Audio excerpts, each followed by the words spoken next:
Good morning, ladies and gentlemen. Welcome to the 560th Board meeting of the Central Valley Regional Water Quality Control Board, Central Valley Region. I'd like to introduce the board members and staff at this time. Raji Barr is en route, is my understanding. She's en route, that's correct. She will be here shortly. She will be sitting on my far left. Currently on my far left is Carmen Ramirez of Atwater. And on my left is Mark Bradford of Sacramento, who I'd like to welcome to the board. Mark is a new board member, brings with him extensive experience in issues dealing with the environment. On my far right is Bob Schneider of Davis, and on my direct right is the Vice Chair, Denise Cadera of Allensworth. My name is Carl Longley, and I hail from that southern city called Fresno. I'll now introduce the Executive Officer, Patrick Palupa, who will introduce staff. Good morning, Chair Longley, members of the board. To my immediate right is Jessica Yar, Senior Counsel for the board. To my immediate left is Adam Lapitz, Assistant Executive Officer in the board's Rancho Cordova office. To his left is Kieran Lanfranchi Rizzardi, Administrative Executive Assistant. And we have right next to Jessica is Bailey Toft Dupuis, attorney for the board. Across from me, you have David Lancaster, also an attorney for the board. Andrew Altavote, Assistant Executive Officer in the board's Rancho Cordova office. And Janelle Brown, she is helping us with the timer today. In the audience, we also have Clay Rogers, Assistant Executive Officer in the Fresno office, and Clint Snyder, Assistant Executive Officer in the Reading office, and a number of staff. We also have returning to us today is Linda Bracamonte, just double checking that she's actually here. Linda Bracamonte, our Assistant Executive Officer, who recently left state service and is sorely missed, but we're glad that she's coming back today. Thank you very much. Carmen, could you lead us in the pledge, please? Yes, everyone please stand. Okay, pledge. I pledge allegiance to the flag of the United States of America and to the republic for which it stands, one nation, under God, indivisible, with liberty and justice for all. Thank you. We'll move next to the approval of the minutes. We'll start out with the August 2nd, 2018 board meeting in Rancho Cordova. Do I have a motion? I would move to approve as presented. I'll second. Carmen's moved, Denise has seconded. Roll call.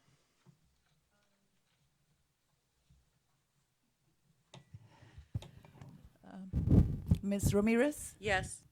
Mr. Schneider, Mr. Bradford, Abstain. Ms. Kadara, Yes. Dr. Longley. Yes. Motion carries. Thank you. Next, we'll take up the October 4th and 5th board meeting in Reading. Do I have a motion? I'll move that we approve of the minutes for October. Denise has moved, second. Second. Bob has seconded. Roll call. Mr. Schneider, Ms. Ramirez, Abstain. Mr. Bradford, Abstain. Ms. Kadara, Dr. Longley. Yes. Motion carries. Thank you. I was just noting that Mark's two first votes were abstentions. Poor guy. Don't get If used that's to a it. mild form of hazing, I apologize. You'll be excused, Bob.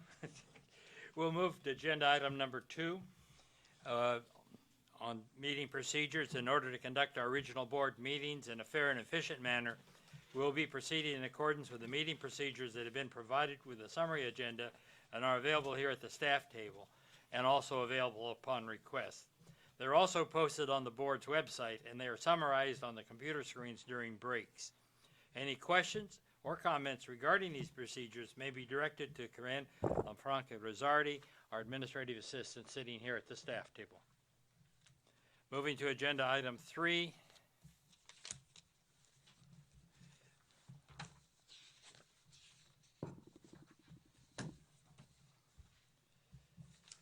Board member communications.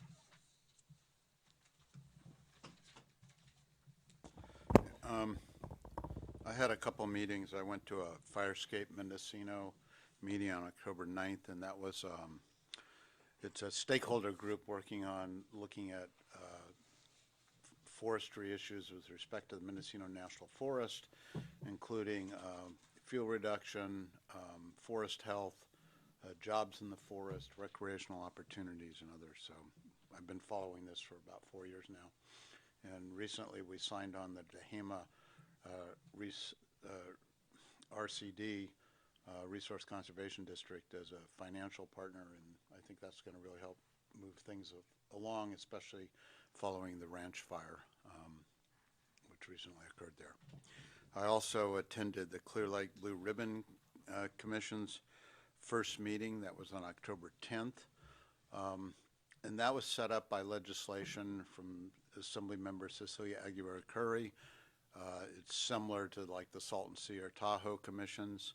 Our staff person, Jennifer LeMay, is our delegate to that, and I am the alternative delegate. But I'm going to really try and follow this very closely as it is legislation, and I understand Jennifer might be here and can say a few words about the meeting. Yeah, Jennifer. And thank you, Jennifer, for all your work on this.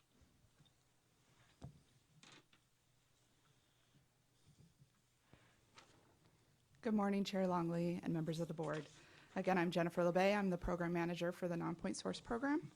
I appreciate the opportunity to update you on our involvement in the Blue Ribbon Committee for the rehabilitation of Clear Lake.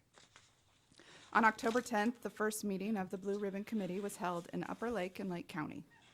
The Blue Ribbon Committee was created through legislation, as Member Schneider mentioned, and directs the California Natural Resources Agency to convene a committee to make recommendations for rehabilitating Clear Lake. The committee is being facilitated by the California State University's Consensus and Collaboration Program. Board Member Schneider and I attended the initial meeting as the board-appointed representatives for the committee. The October 10th meeting focused on the process for the committee moving forward. It included an overview of current research being conducted by UC Davis in Lake County and included a discussion on details for the next meeting amongst the committee members. Since the initial meeting, Sacramento State has interviewed each of the committee members to receive input on process and goals for the committee. I met with the facilitator on November 21st. My main comments were to utilize the Blue Ribbon Committee as a forum for the public to hear what activities are being implemented in the watershed and as a venue to share information regarding funding opportunities. I won't speak for Board Member Schneider, but the committee's general lack of focus and the fact that it didn't include the fire on the agenda for the first meeting were a bit concerning to me. Therefore, I suggested that the Blue Ribbon Committee initially focus on post-fire response efforts, as well as provide some further details on how the committee will be involved in the UC Davis project and the other funding associated with the original legislation. The next committee meeting is tentatively scheduled for December 20th and will include a visit to the Middle Creek area of the watershed. I'm happy to answer any questions you may have regarding the status of the Blue Ribbon Committee. Thank you so much, Jennifer. Yeah, thank you, Jennifer. I live in this area, region, and the mercury issues have been of particular interest, and I guess I'll address that with the executive officer's report because you had a nice summary of what's happening there. Certainly. But I just wanted to thank you for your work. You've been really diligent. You've done a great job of keeping me informed and involved in the process, and I really appreciate it. Thank you. Thank you. You mentioned that the first meeting, the fire was not even on the agenda. Could you give some assessment of, you think, the direction the panel is making now and if they're on track? So the first meeting was, I think, really focused more just on a kickoff. We did try to get fire on the agenda, and we're told that it's probably better to have it later. At the next meeting, we're supposed to hear kind of a summary of what all of the committee members what their thoughts are and what the recommendations are going to be for Natural Resources Agency. I'm hopeful that the post-fire issue will be a top priority for some of the other committee members. I would be very surprised if it's not, especially since addressing a lot of the post-fire issues will address a lot of the other issues or touch on many of the other issues in Lake County. So I should have a little bit better sense at the meeting on the 20th as to where the committee will be going. Appreciate that. Yeah, I think I certainly exhibited and feel a bit of impatience. You know, it's like, yes, I understand, let's have a meeting, let's meet everybody, let's sort of set down some of the guide rules, and that's kind of what this was, but this is extraordinary circumstances, and sometimes you have to just move forward, and you can parallel track by, let's start getting what we can done in this. And the fire came up in a number of instances with other people talking about it anyway.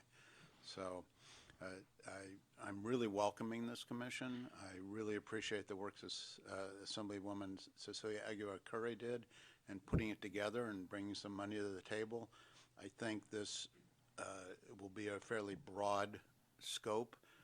We're focused on water quality in Clear Lake. There's certainly a lot of toxins, algae toxins in the lake periodically. There's the immediate short-term issues with the fire. There's about 50 abandoned mercury mines in the Cache Creek watershed. But I think also in terms of economic development, a lot of this commission can bring together the voices and the leadership that's needed to help those communities. And I think this has a broad-based benefit of how we should move forward in this region. So I look forward to this. Are we looking to the future to have another workshop at Clear Lake? If it's the board's pleasure, then by all means. I think there's going to be a lot of work that needs to be done there. There's a lot of investment that needs to be done there from both a water quality perspective and for infrastructure and development in that area. And we have a number of tribal partners within that watershed that we will have pledged to work very closely with in the years to come. So certainly, I think it's entirely appropriate to have additional off-site meetings or workshops in the Clear Lake area. There's a lot going on there. There's a lot that needs to be done there. Good. I'd like to maybe speak with you and Bob at some point what our path forward looks like. Absolutely, and I think we can continue to engage with working groups of a couple board members, and I know Bob and yourself have been involved in these issues. So anytime you need a briefing, myself, Jennifer, other folks in that unit are at your disposal to see what we can do. As they always are. Thank you. Thank you. And Carl, I have one more Sure. thing I want to say is one of my geology professors and later close friend, Dr. Eldridge Moores, died October 28th. Eldridge was one of the real path breakers in the plate tectonic revolution, and it's just a tragic loss to the community and I think the world in terms of his abilities. He had a vision of the world. He just knew the geology of the planet. And one day he was wandering around Nevada, and I just found this remarkable. And he says, this geology is very similar to parts of Antarctica. And this led to a look at plate tectonics and Nevada actually being at one point connected to Antarctica. This is a few years before I was born. I think about 700 million years ago. Rodinia was the previous assembly of all the land masses and time. So it's a great loss, and I think it's noteworthy. And as I said before here, I think the Central Valley Water Board is perhaps the largest employer of geologists in this region, and they do a great job for us. And one of the other things about Eldridge that is particularly important, I think, was his push to return or ensure that the earth sciences were taught in our school systems, and I think they need to be. Thank you. And I tend to give geologists a bad time, but I agree. Very important people, do a great job, but they don't take kidding very well. Anyway, any further board? Oh, and you were at WQCC. Yes. For one day, yeah, good. Sorry, I was at the Water Quality Coordinating Committee meeting for a day.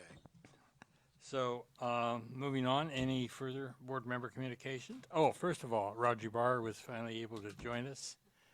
That's a long ways to get here. What time? You get up at like 4 o'clock in the morning to get here? Earlier, oh my God. Any further board member communications? Yeah, Go ahead. I also attended the WQCC session. And since I represent disadvantaged communities, there's usually quite a bit of information to share. It has to do with water and ultimately water quality. But I often participate with the Community Water Center. They have the Community Water Leaders Network that I'm a participant in that group, and we often talk about a lot of issues in disadvantaged communities. And one of the things that I've been stressing to them, since they do a lot of advocacy for disadvantaged communities, is to develop a system to where they can have two water operators, two office assistants, someone that can be trained on a board.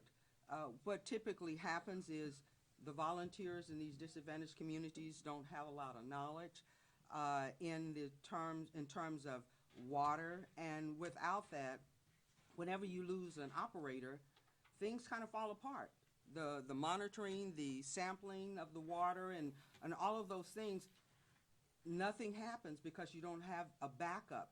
And with the disadvantaged communities being so spread about, there's not a lot of resources that can come in and immediately provide the support. So since the Community Water Center has established this network, I'm suggesting that they use that to develop a team of folks that can fill in as we build up the different water districts. It definitely has an impact. I mean, when I tell you this past year we had issues where our arsenic levels exceeded the MCLs, those are serious issues. And if you don't have people on board to back that up, it makes things a lot worse. I've also been working with the California Rural Water Association. We have issues with our water being stolen, standby meters, and on and on and on. So they're working with us doing leak detection. So again, the information that I share are typical situations that happen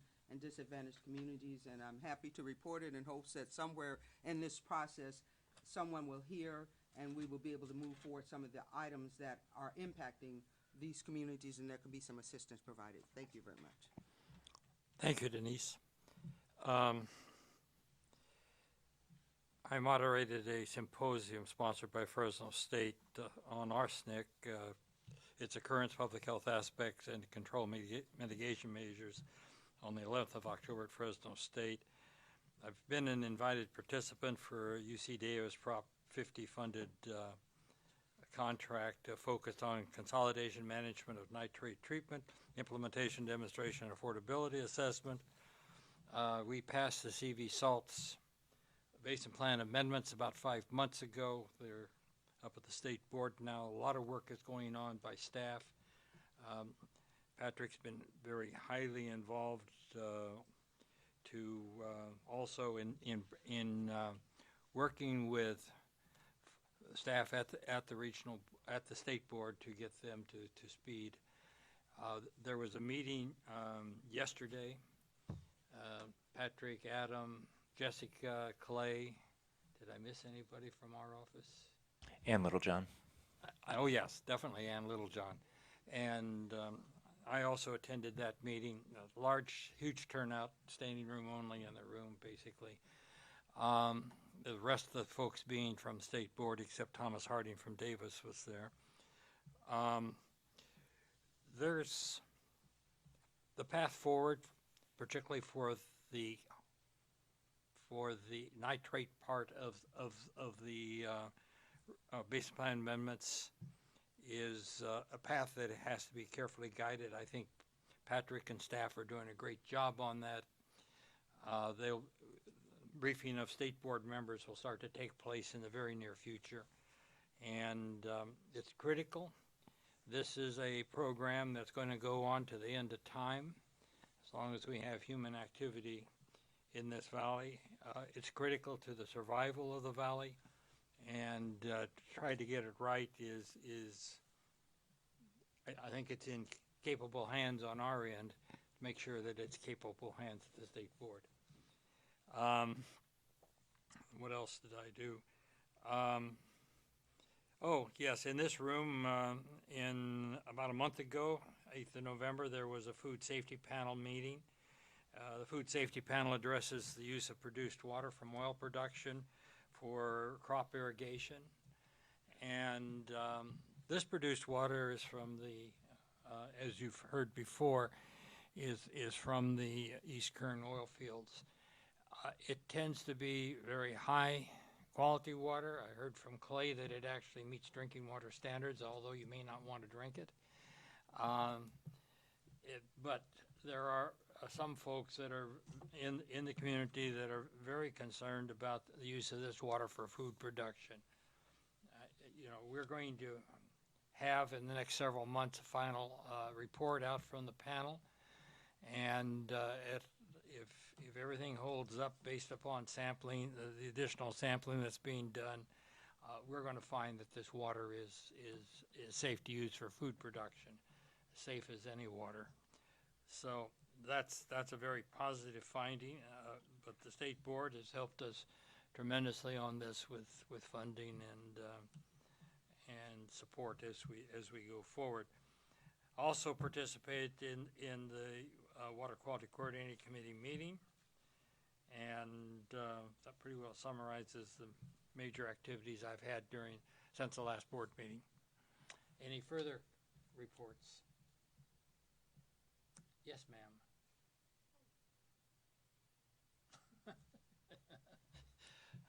Karen raised her hand. I thought maybe I said something wrong. Okay. That then will finish up board member communications, and I know why Corinne raised her hand. We're moving on to public forum, and Corinne, do I have any blue cards? I have no blue cards, no attendance cards. Does anyone wish to speak on any topic which is not on the board's agenda for today or tomorrow? Seeing none, we'll move on to, we would be moving on to agenda item 5, which is the update by State Board Member Tam Dudek, but Tam is tied up in State Board business today. It's my understanding she won't be able to join us. With that, we move on to agenda item 6, which is the Executive Officer Report. Yes. And if I could, we've got a little bit of a technical difficulty. We're going to reboot one of the systems to make sure that we've got the video feed and audio feed to the Fresno and Reading offices, which cut off. So if you bear with us, it'll be about 30 seconds. Hopefully the phone might ring on the speaker system, and we'll see if we can get that rebooted real quick. So we'll take a very short recess while we're in the process of rebooting. And we'll come back into order, as you heard, probably within a minute. Just a minute or so.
So we can resume at the board's pleasure when.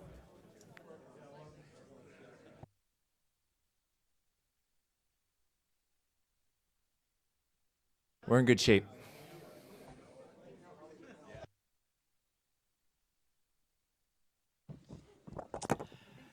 We're back in session.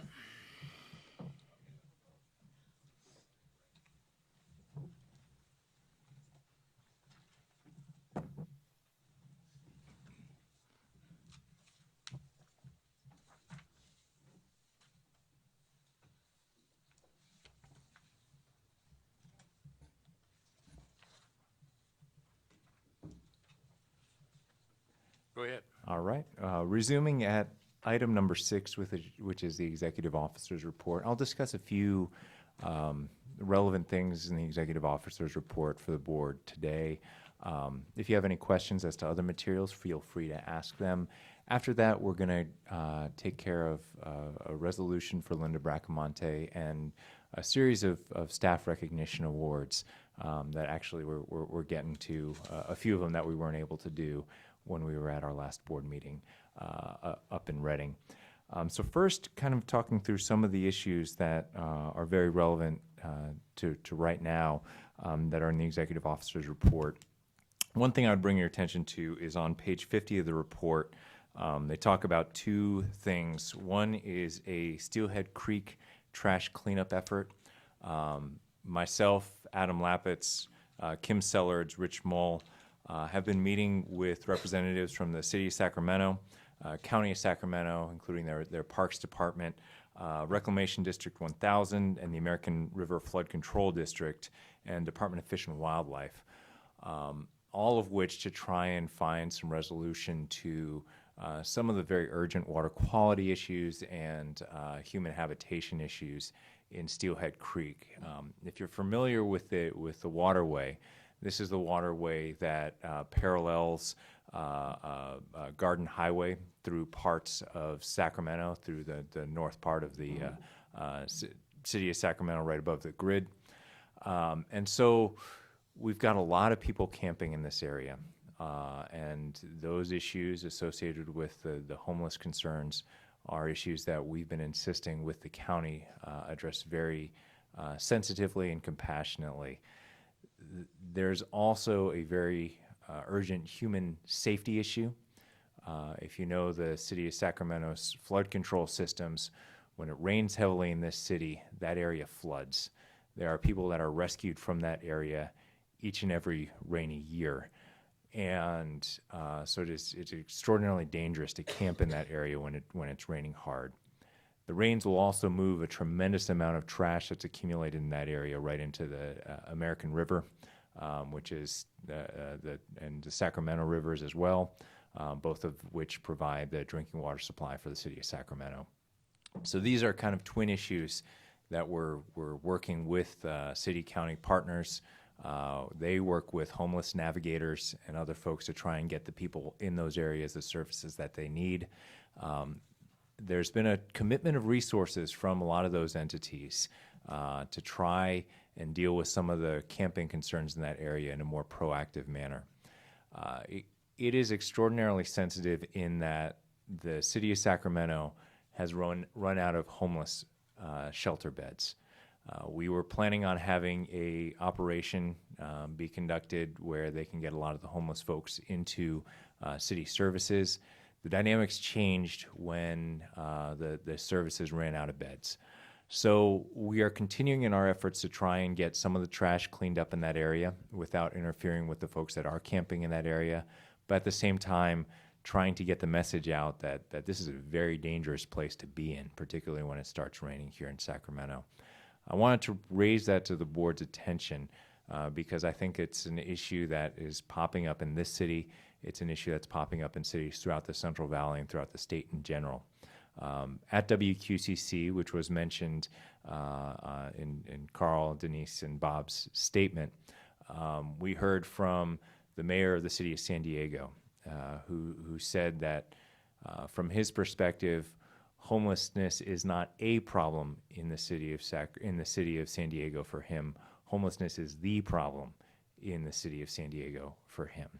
I think that we are getting momentum in a lot of the Central Valley cities to deal with homelessness and deal with the housing crisis in a more urgent fashion. That's a message that we're hearing from the county and the city.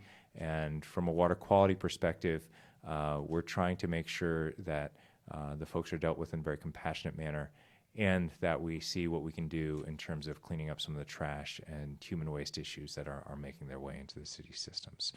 So that's on page 50 of the Executive Officer's Report. I imagine you're going to be hearing more about this in the months and years to come, but it's just a slice of some of the issues that we're trying to tackle here. We also... Before you go go ahead. farther Absolutely. with that, we have a significant homeless issue in Fresno. I would suspect we have one in Bakersfield and Reading also. And certainly the fires haven't contributed to making the situation any better. As I understand, housing in Chico now costs a horrendous amount. I guess there's a lot of correct. folks camping out in trailers or RVs, or in some cases, or cars. So it is a critical issue. Insofar as the issue you're talking about, though, from this board's concern, is the whole issue of disposal waste, disposal of human waste and their containment. And towards further our program, as I understand, we have an effort underway now on monitoring that will be including some DNA work. Is that correct? So with respect to the Lower American River, we have ongoing efforts to monitor E. coli throughout many of our watersheds, and it's targeted in the Lower American River as well. With the Lower American River in particular, because we've had E. coli hits, because it's a heavy recreation area, we've really done a couple big things. One is there's an interactive, almost real-time map of the E. coli samples that we've been trying to get out to the public and through all the avenues that we can, including posting it on Twitter, which actually got a lot of attention during some of the holiday weekends. So getting that E. coli data out to the public in a way that they can better inform their recreation decisions is one thing that we're doing.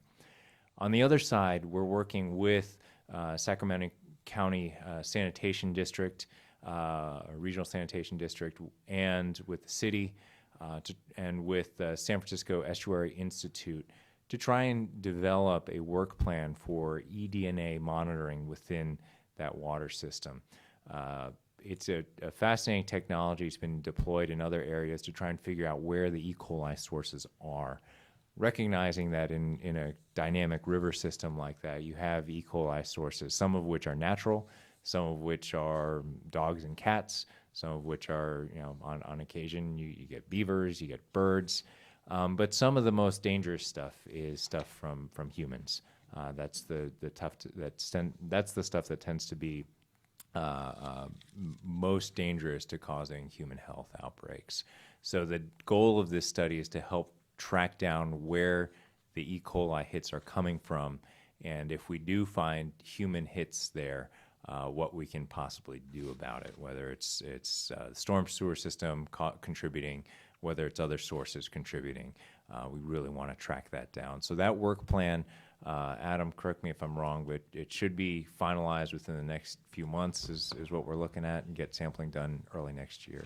Yes, SFEI is on contract to deliver a grant actually to deliver a draft work plan January 15th. And then that work plan will work with them on finalizing.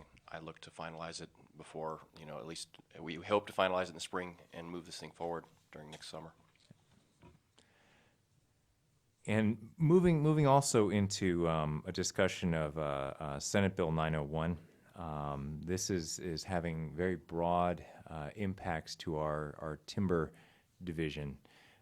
Senate Bill 901, which was passed as the fires were still warm in certain areas, really changes the dynamic with respect to some small timber operations, and we're talking about very, very small timber operations. The regional board has worked with the legislative office through the governor's office to try and make sure that that bill will receive the personnel years and the type of staff needed to police these small timber exceptions. We also anticipate that there will be a lot more of power corridor work being conducted throughout the state. And that's to mitigate the risk posed by sparks from power lines, which are a significant contributing factor to a lot of the most devastating wildfires that we've had in California. That will require a lot of attention to what the water quality aspects of that maintenance work are. We will be working with the State Water Board on developing a general permit for those type of activities. I think it's a recognition by the legislature that the landscape has changed tremendously with respect to fire mitigation in the state of California. It's certainly not something that we can ignore. It is, climate change is obviously a big driver, and so we expect to see these wildfires continue and the conditions for wildfires continue into the future. I think SB 901 represents a significant step forward in trying to mitigate that harm and mitigate that the potential harm in those areas. So I imagine you'll be hearing a lot more about that as we continue to develop that program and as we continue to operate in this area. So those are the couple things that I really want to bring to the board's attention. Please let me know if there are other questions that you may have of things in the executive officer's report. There's quite a bit in there. The issue that I spoke to you about earlier, the Delta Mercury Exposure Reduction Program, found your update to be interesting. That's an extremely difficult program to work to make it effective. We have a lot of subsistence fisher people that rely on the Delta, and the education bit is difficult to carry out because some of these folks don't have internet access or not computer savvy, and that's where a lot of the information is found. The OEA website, if I pronounce that correctly. And then the other, of course, part of that is that it's difficult to get materials out to these people. So Absolutely. I'm interested in, I follow this closely. I was on the board when we passed the original resolution. And quite frankly, I voted against it because it wasn't strong enough, I thought, on the education bit. So I'm interested in updates and probably need to come in and talk to board staff. Absolutely. No, I think it's, for the board members that weren't necessarily around when that component was added to the Delta methylmercury TMDL, the component spoke to the fact that with all the work that we're doing with methylmercury in the Delta, a lot of these issues will not be resolved within a short time period. And we're talking about 10, 20, 30, 40, 50 years before some of the fish in these areas are safe to eat. So what the board did, and Dr. Longley's exactly right, is late in the process it added a component to the Delta methylmercury TMDL to say that the board would play a role in educating individuals who ate a lot of fish from the Delta, subsistence fishers in particular, in getting the information out. So you'll see some of the brochures and some of the information that's funded under this methylmercury exposure reduction program. It's never been a program that's been funded that well, frankly, because it's a program that's not all the time directly related to a discharge. A lot of these are legacy conditions that we're working on adapting to. We've been in touch with a lot of local health agencies, and I think when we reassess the methylmercury control program, which is slated for very soon, within the next year and a half, we're beginning that process right now, we'll be assessing the mercury exposure reduction program. Certainly happy to talk to any one of the board members about that, brief you on it. It's, from the community's perspective, the feedback that I believe we've been getting is that it's a very valuable program, and we need to find some way of continuing this as it moves forward into the future. We do have some of the folks who were funding the methyl mercury exposure reduction program have been funding it really because they think it's the right thing to do.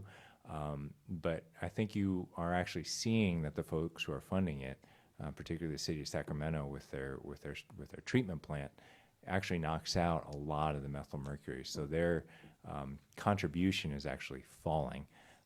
And so the fate of that program and the ability to continue that program in the future, just to be candid, I think we have to discuss a more secure funding mechanism, and we have to reach out to other agencies who, say the Department of Public Health, which actually manages a lot of these programs through different mechanisms of funding to get information out that about these critical health issues. So absolutely, it's heard.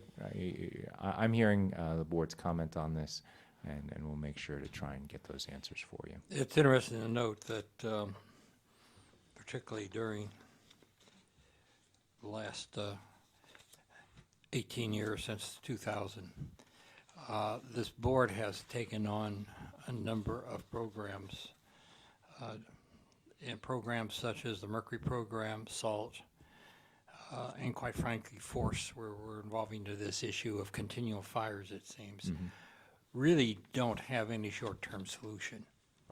And that's hard to keep the public's interest up, keep up the interest of the legislators, that, you know, these are problems that we have to make investments in, continually to make investments in, if we're ever at some point, and maybe it's our great-grandchildren that begin to see the fruits of those labors, but if we're going to stop these problems from getting worse and at the same time turn them around so we start seeing improvements in water quality. It's a messaging issue for this board always on those particular issues. Carl, I have a few comments. Sure, go ahead, Bob. Patrick, of course, I always kind of look when I go through this local areas, and I noted that in the underground storage tanks that we're not having to work on anymore are two in Davis, the Chevron station, and a former Texaco site. This is like good news, and when I got to looking at these, I think, oh, I should do a press release, or somebody should do a press release and get this information out. And I think maybe that's, you know, we've talked about this periodically, and you just mentioned messaging.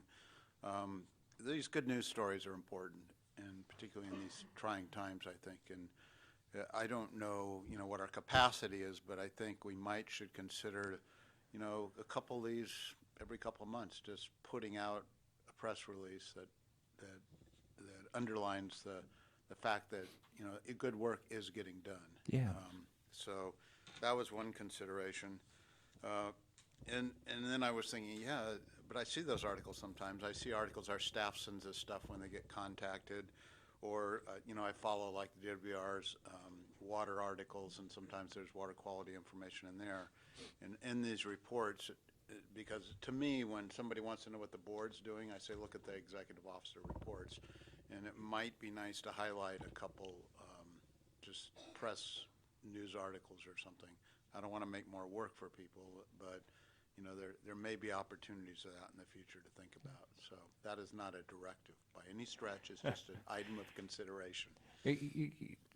I think it's, you know, it's certainly not heard as a directive, but that said, I think that particularly in a climate where a lot of state agencies find some of the best work that they're doing, a lot of detractors for the type of work that they're doing. I think that it behooves us as an agency to get the good stories out there. There's a heck of a lot of good work being done. It's being done in many cases by individuals who didn't take this job because they wanted credit for the work that they got done. But I think as an agency, we're trying to work on having a better outward face when there is success stories, when there is movement on these issues forward, to get it out into the public, to let folks know this is what we're doing with respect to the public resources that we're entrusted to protect. So it's certainly heard. We've been having that conversation as well, not just in this agency, but with State Board, and seeing how they want to adapt their messaging and what their plan is for the future, particularly in the digital age. And I think in particular, those items that involve partnerships are, a good way to do that. On page 10, there's a chart of enforcement with the irrigated lands program. And, there's like all the letters and water code violations but, for me, it's like, it's helpful to put this in perspective. I mean, we have thousands of irrigators that are in compliance and doing good work, and we have some of those people that lead that work now in the room today. And I think it's important to also recognize this is a pretty small percentage now, and this is an ongoing maintenance issue. Sometimes things are just happen because land changes hands or other stuff. But I think, we made a lot of progress here too, and this is a pretty small percentage of where we are. I mean, we still have big problems with compliance. That will be ongoing, but it's also important to recognize in perspective how much good work is happening. And not to put too much of a teaser into some of the issues that we'll be talking about this later on with the Irrigated Lands Regulatory Program, but I think some of the numbers that you'll be shown during that portion of that presentation will indicate that a lot of the big actors are participating and are participating quite effectively with the Irrigated Lands Regulatory Program.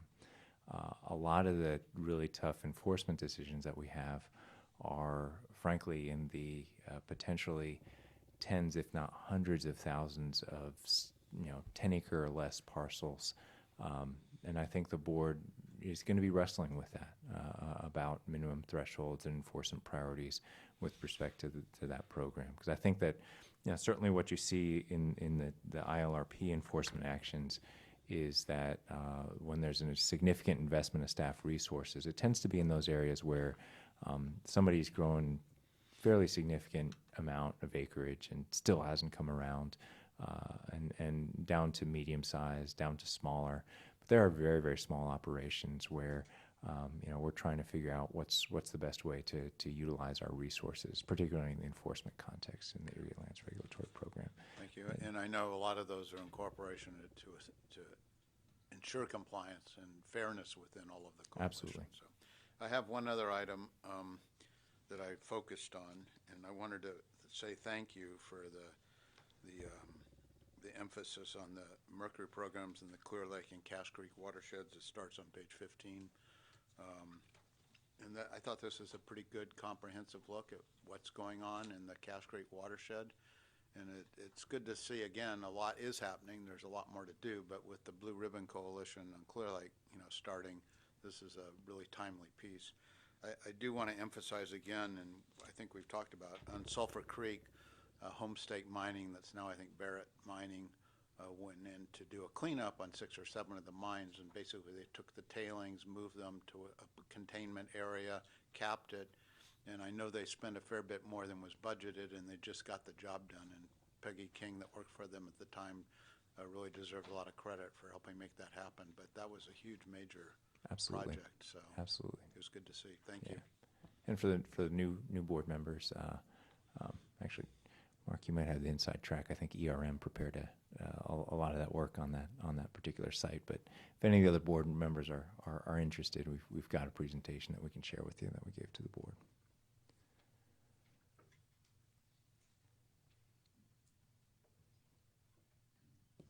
Is that it, Bob? Well, I could go on, but Go on if you want to. Yeah, go on. I mean, no, that was the key issues. And I think, though, like I say, and Patrick, you've made some subtle changes in the reports, and I always look at, are we doing too much? Are we doing not enough? What areas ought to be emphasized about the programs? And I think it really does give, I mean, it's a lot of work putting this together, and it involves all the departments and all the staff in some form, putting the different segments together. And you can look at the public outreach and participation that we do, and I often go through that, and I'm always impressed with how much outreach we do. And so, and this is partly for Mark, and when when people ask what the board does, I point to this, or people are questioning government and they're just spinning their wheels, I emphasize this, go look at what we do. And I think I'm proud to be here. I'm happy to continue. And a lot of that comes out of what I see with the hard work that our staff does. So thanks. And, I'll leave it at that now. thank you, Bob. And this board has not always published executive officers' reports that are as extensive as this. I think we started roughly 10, 12 years ago. They are certainly valuable. If you take them together cumulatively, you can track where we're going on the various issues that we work on. And it forms a tremendous and valuable resource for showing the public what we do, quite frankly, if they have questions regarding a particular area. And they're available online. Oh, yeah. Good. Any further comments on the executive? Go ahead. I'll just say I really like the fiscal update and the new section regarding future board activities. I think that's really good for planning purposes, so that I can inform my constituents or people in my area about upcoming activities so that they can select the parts that they're most interested in and participate. So I'm glad that you put that in there. I appreciate the feedback. I think we cut that down significantly and tried to put a little bit more in plain English, make the table formatting a little simpler to serve that purpose. So thank you. Any further comments? I see none. We're ready for awards. Yeah, I would suggest that we start with the resolution that you have for Okay. Linda Bracamonte. I'll do it out there.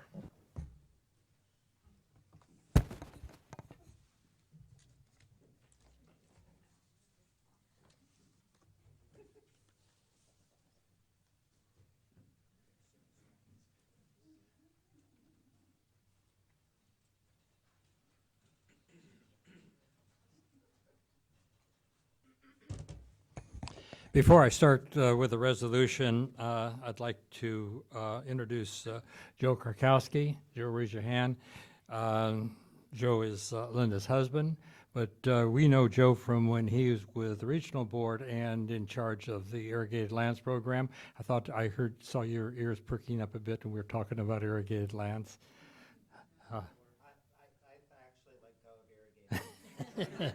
Joe is now at the state board and has other responsibilities. This is a resolution commending Linda Bracamonte for her service. Linda, would you come up here, please? I'm not going to read this with you sitting there. This is a resolution commending Linda Bracamonte for her service as Assistant Executive Officer of the Central Valley Regional Water Quality Control Board. Whereas Linda was hired as Assistant Executive Officer of the Central Valley Water Board on June 4th, 2014, and whereas during her tenure as Assistant Executive Officer, Linda ably served the entire region in personnel and administrative matters, guiding staff and leadership through complex contracting, staffing, facilities, and other administrative matters, and whereas Linda's experience in contracting has provided the board direction and insight in developing contracts that have supported the board in its mission to protect water quality. Examples of these critical contracts include laboratory services, the environmental impact report for irrigated lands, facility services, court reporter services, and many others. And whereas during Linda's tenure at the Central Valley Water Board, she has tirelessly helped other assistant executive officers, leadership, and staff members navigate difficult issues. She has also been instrumental in implementing the board's portfolio management process. During these times, Linda's patience and ability to cut to the issue at hand shine brightly. And whereas, in her discussion with the executive team, Linda has coined important one-liners to help motivate other assistant executive officers. These important motivational statements include the following. It's time to put on your big boy or girl pants.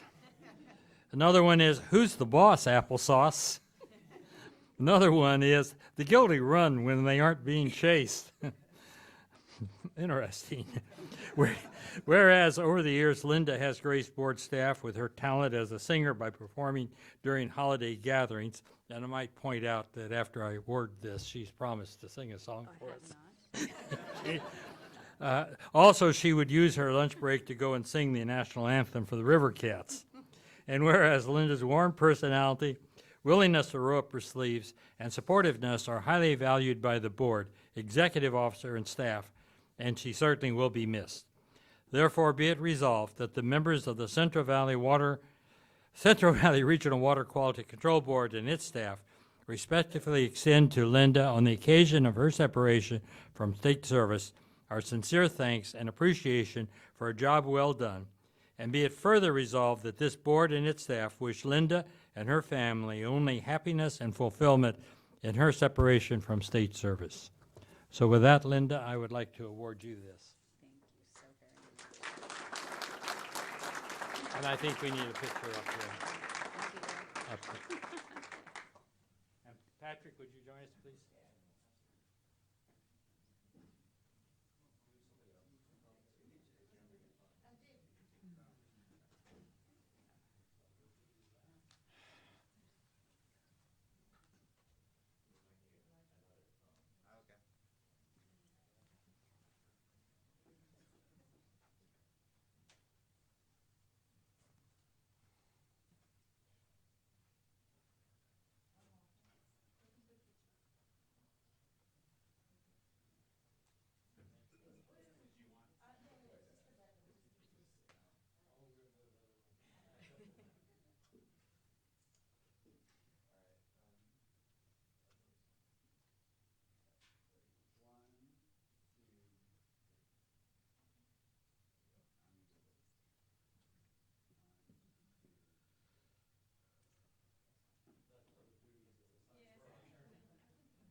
And just so everybody knows going forward, I'm going to be her agent. So if anybody wants to book her for parties, city release parties, just call me. Extremely good.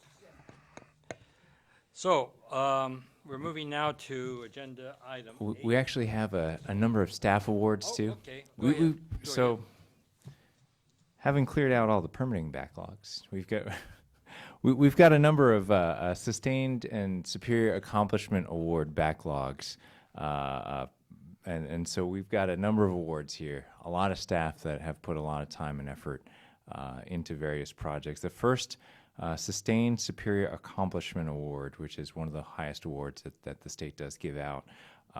It covers July 2016 through June of 2018. We are going to be presenting to Ann Littlejohn, Senior Environmental Scientist with the Central Valley Water Board. Is Ann here?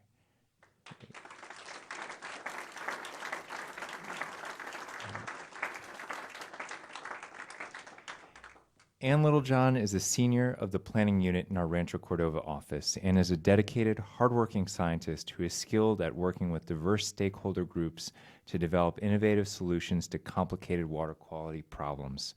Ann has led several contentious projects, including a project to develop salinity objectives for the San Joaquin River upstream of the Delta, and a project to establish a basin-wide process for evaluating the MUN beneficial use in agriculturally dominated water bodies.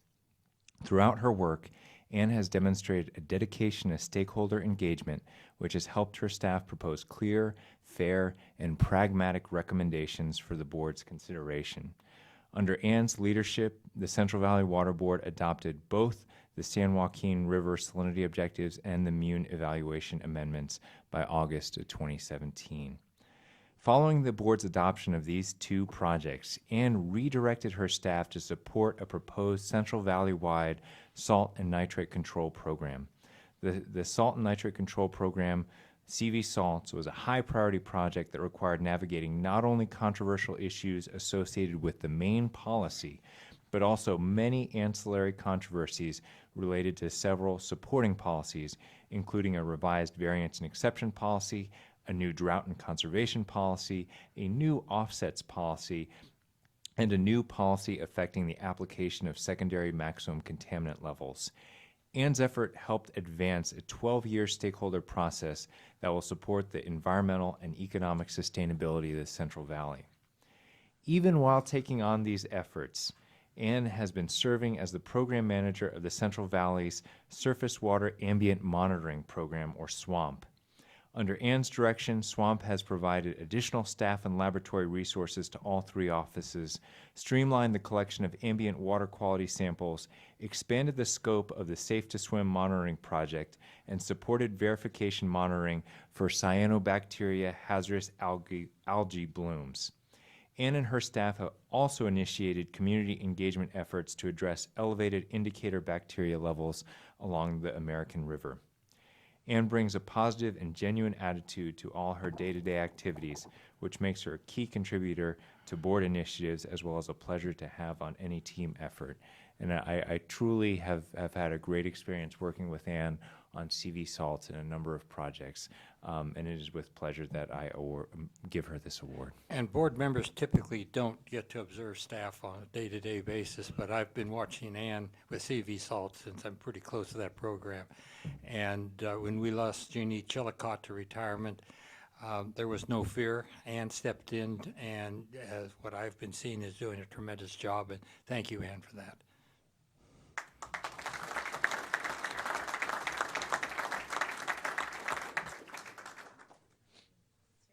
And let's do all the photographs at the end. We can just cycle through, 'cause there's a bunch.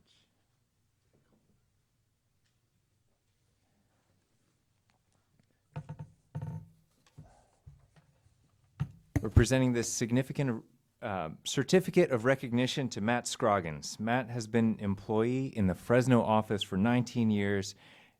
Come on up, Matt. And is approaching 8 years as a senior water resource control engineer for the NPDES unit.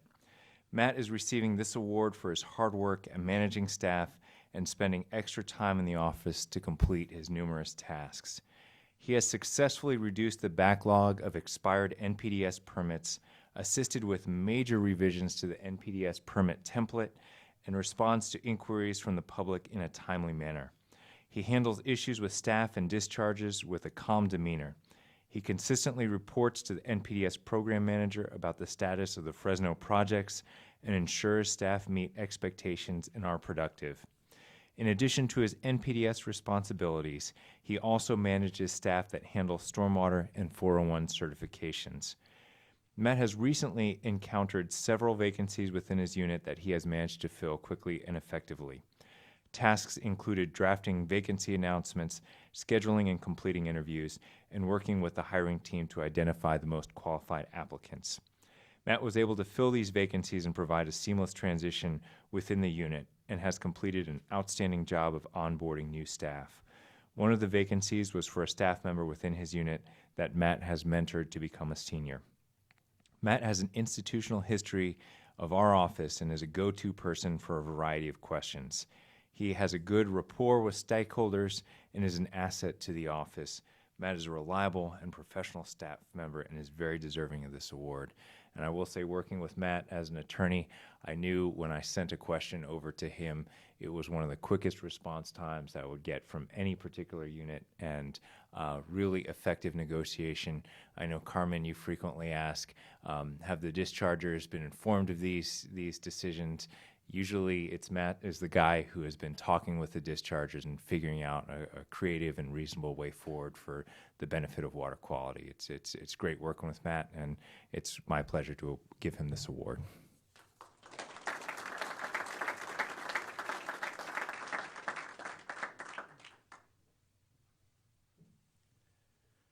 Next up is Michael Parker.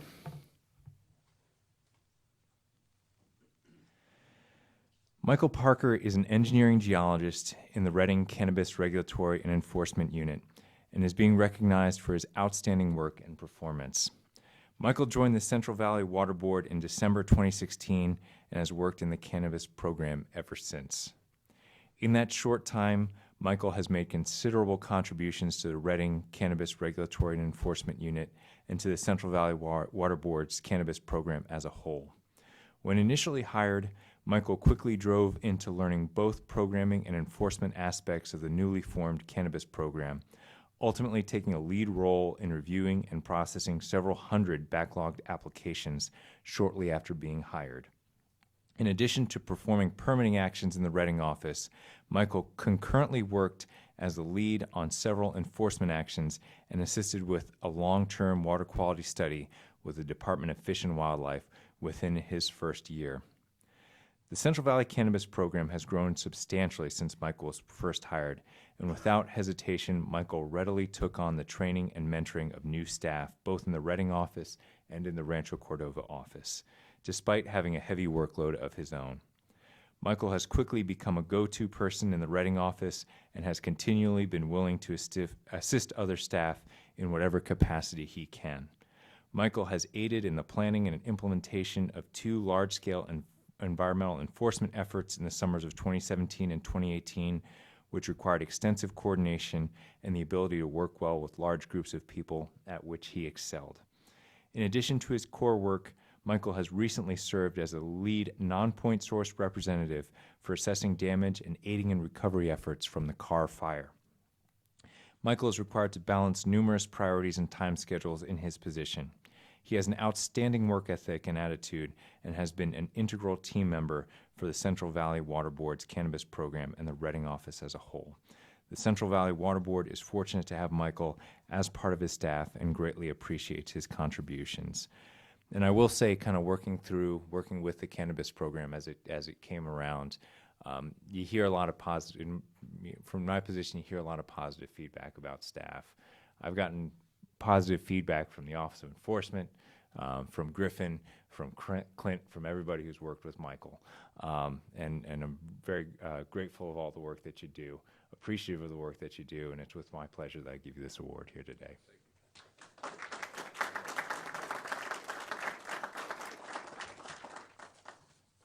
And we have one more set.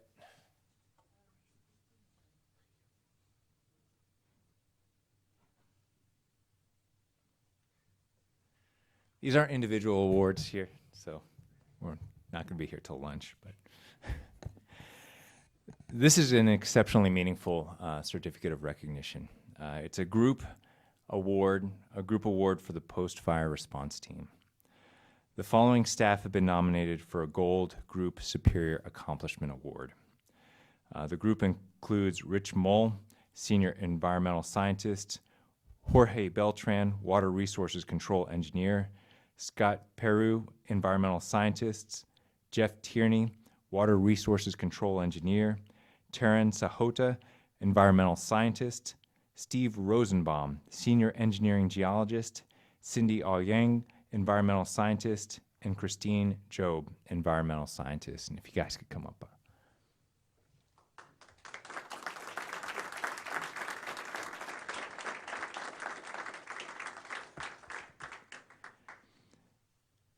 On July 27, 2018, the largest wildfire in California history, the Mendocino Complex Fire, started in Lake County and burned over 459,000 acres.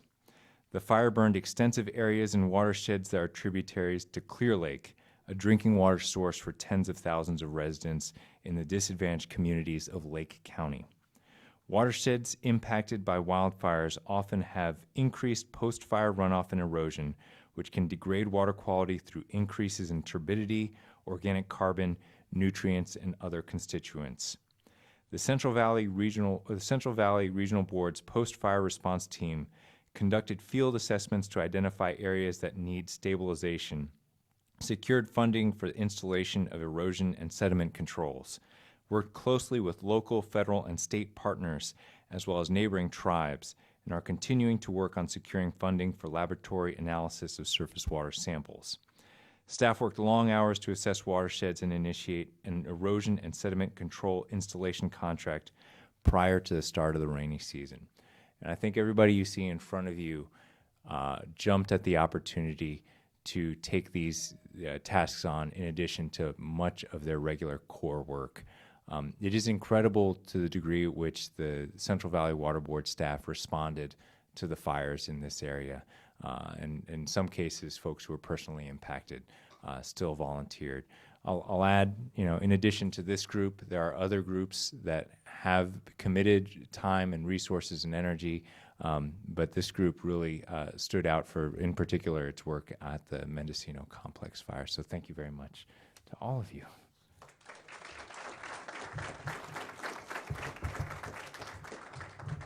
Sure don't drop these.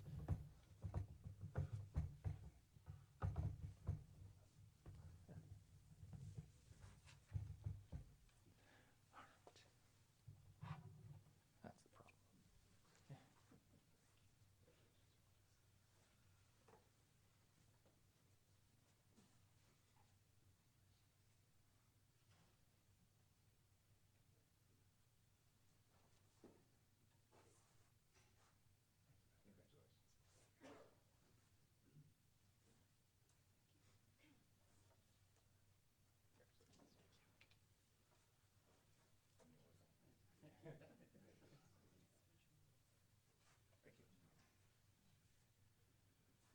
And if we could get some pictures of the team and then the other recipients, and then we can resume the board meeting.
We'll take a recess until agenda item 8.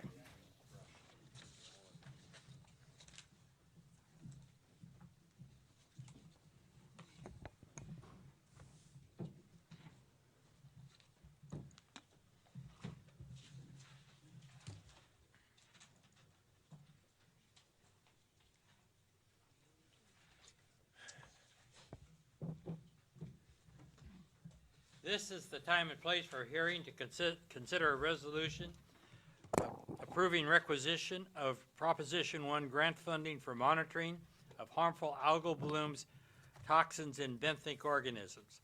Following the staff presentation, interested persons will be allowed 3 minutes each to address the board. Okay. Good morning. Good morning.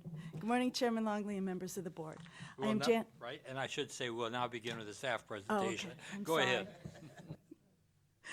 Good morning, Chairman Longley and members of the board. I am Janice Cook, a senior environmental scientist specialist in the Basin Planning section here in Sacramento.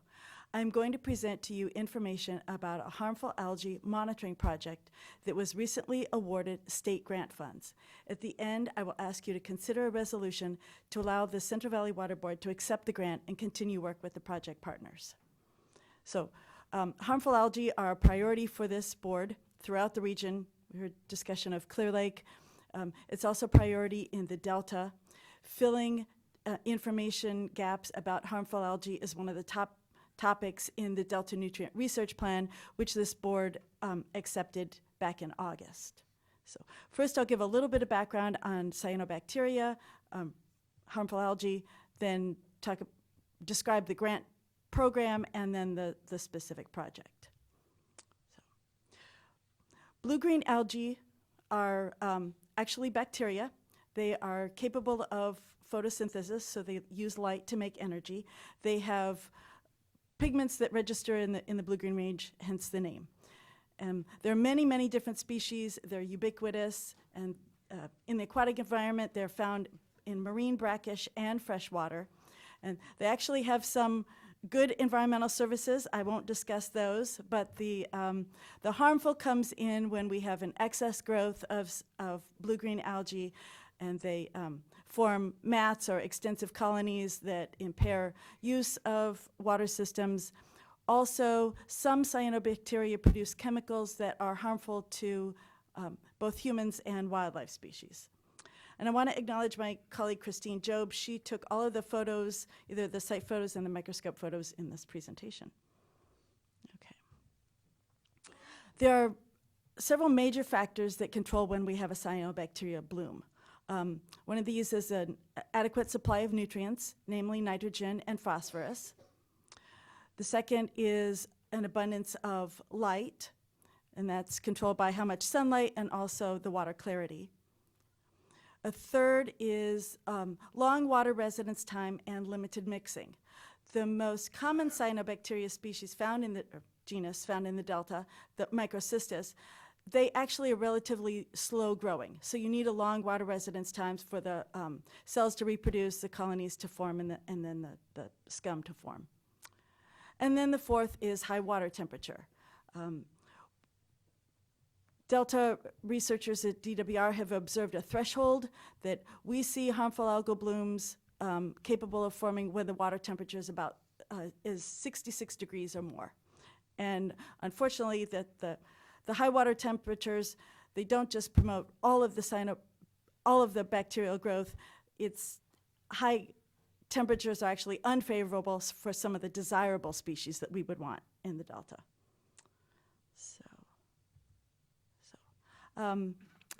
This is a map showing episodes of Microcystis, the most common blue-green algae in the Delta, in the bloom season just this past year, bloom season being summer and fall. The triangles, pardon me, they're diamonds. The diamonds, yellow, orange, and red refer to low, medium, and high concentrations of cyanobacteria cells in the water. And we've been seeing blooms of Microcystis in the Delta since 1999. There are patterns, places we know that a bloom is predictable every year. What this map shows is both visual observations and when people took samples into the lab and actually counted the cells. One thing we don't have in the Delta is a network of monitoring that looks the same, with the same level of scrutiny everywhere. So there are definitely places in the Delta where we've had blooms, or we have high toxin concentrations that you don't actually see on this map. On that map, the that line that's by Antioch and runs up, it divides our region from Region 2, is that correct? Yes, yes. I'm sorry. I should have said that the gray line is the regional board boundary between San Francisco Bay Board and the Central Valley Water Board, and then the red dashed outline is the legal delta boundary, as in state water code. And does this program marry up with the Region 2 program? Yes, in that there is no one consistent monitoring program in between the two regions. We do have data that are comparable, so the same DWR is collecting cell count data, for example, in both regions. USGS is sampling all the way up to Rio Vista when they have a bay run, and it comes all the way up into Rio Vista. Toxin concentrations are monitored the same way. So one piece, I was going to get to information gaps, but since you brought it up, it would be a comprehensive look at or a database that shows all of the data so you could see delta to the bay. We actually don't have that. So. And is there any work item that would get us, move us in Well, that direction? A goal on our work plan.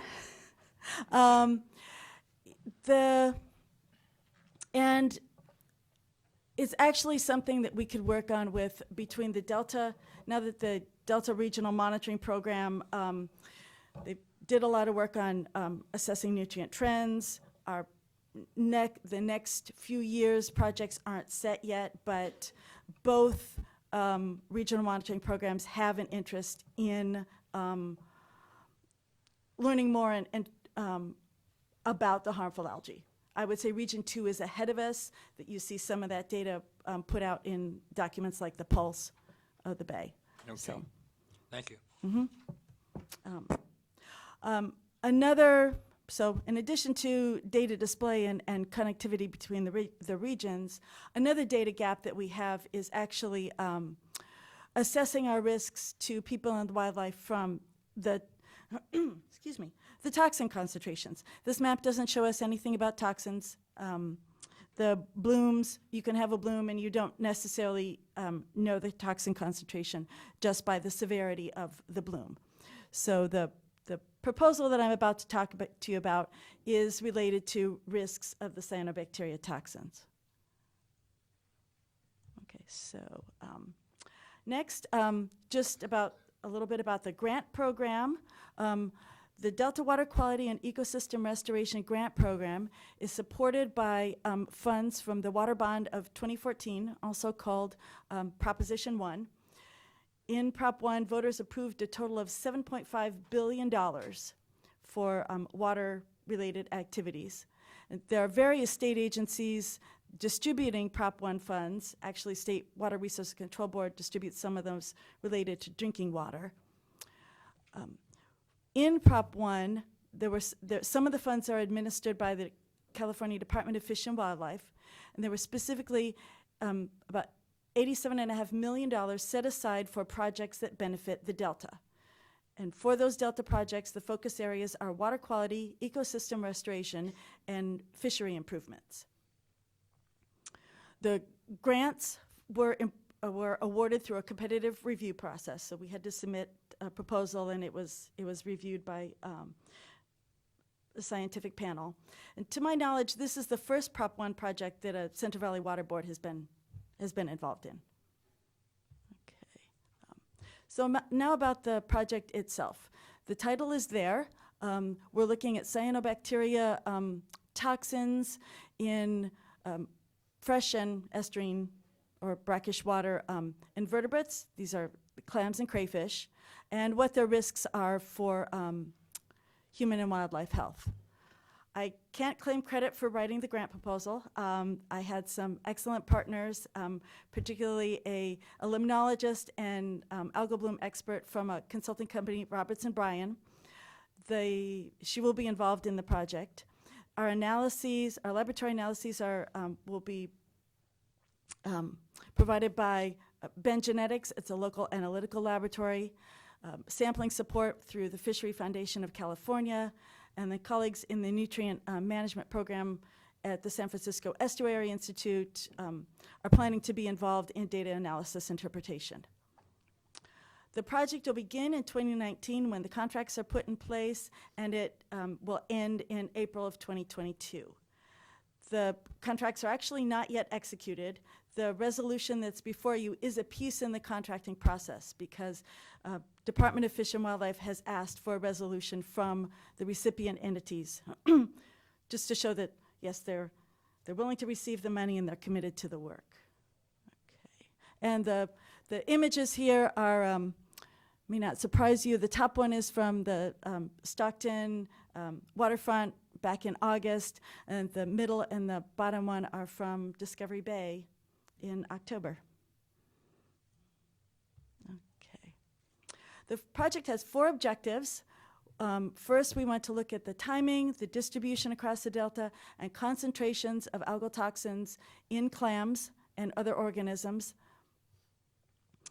Second, we want to look at the relationships between the toxins in the organisms and water quality concentrations of toxins, bacteria, and the nutrients.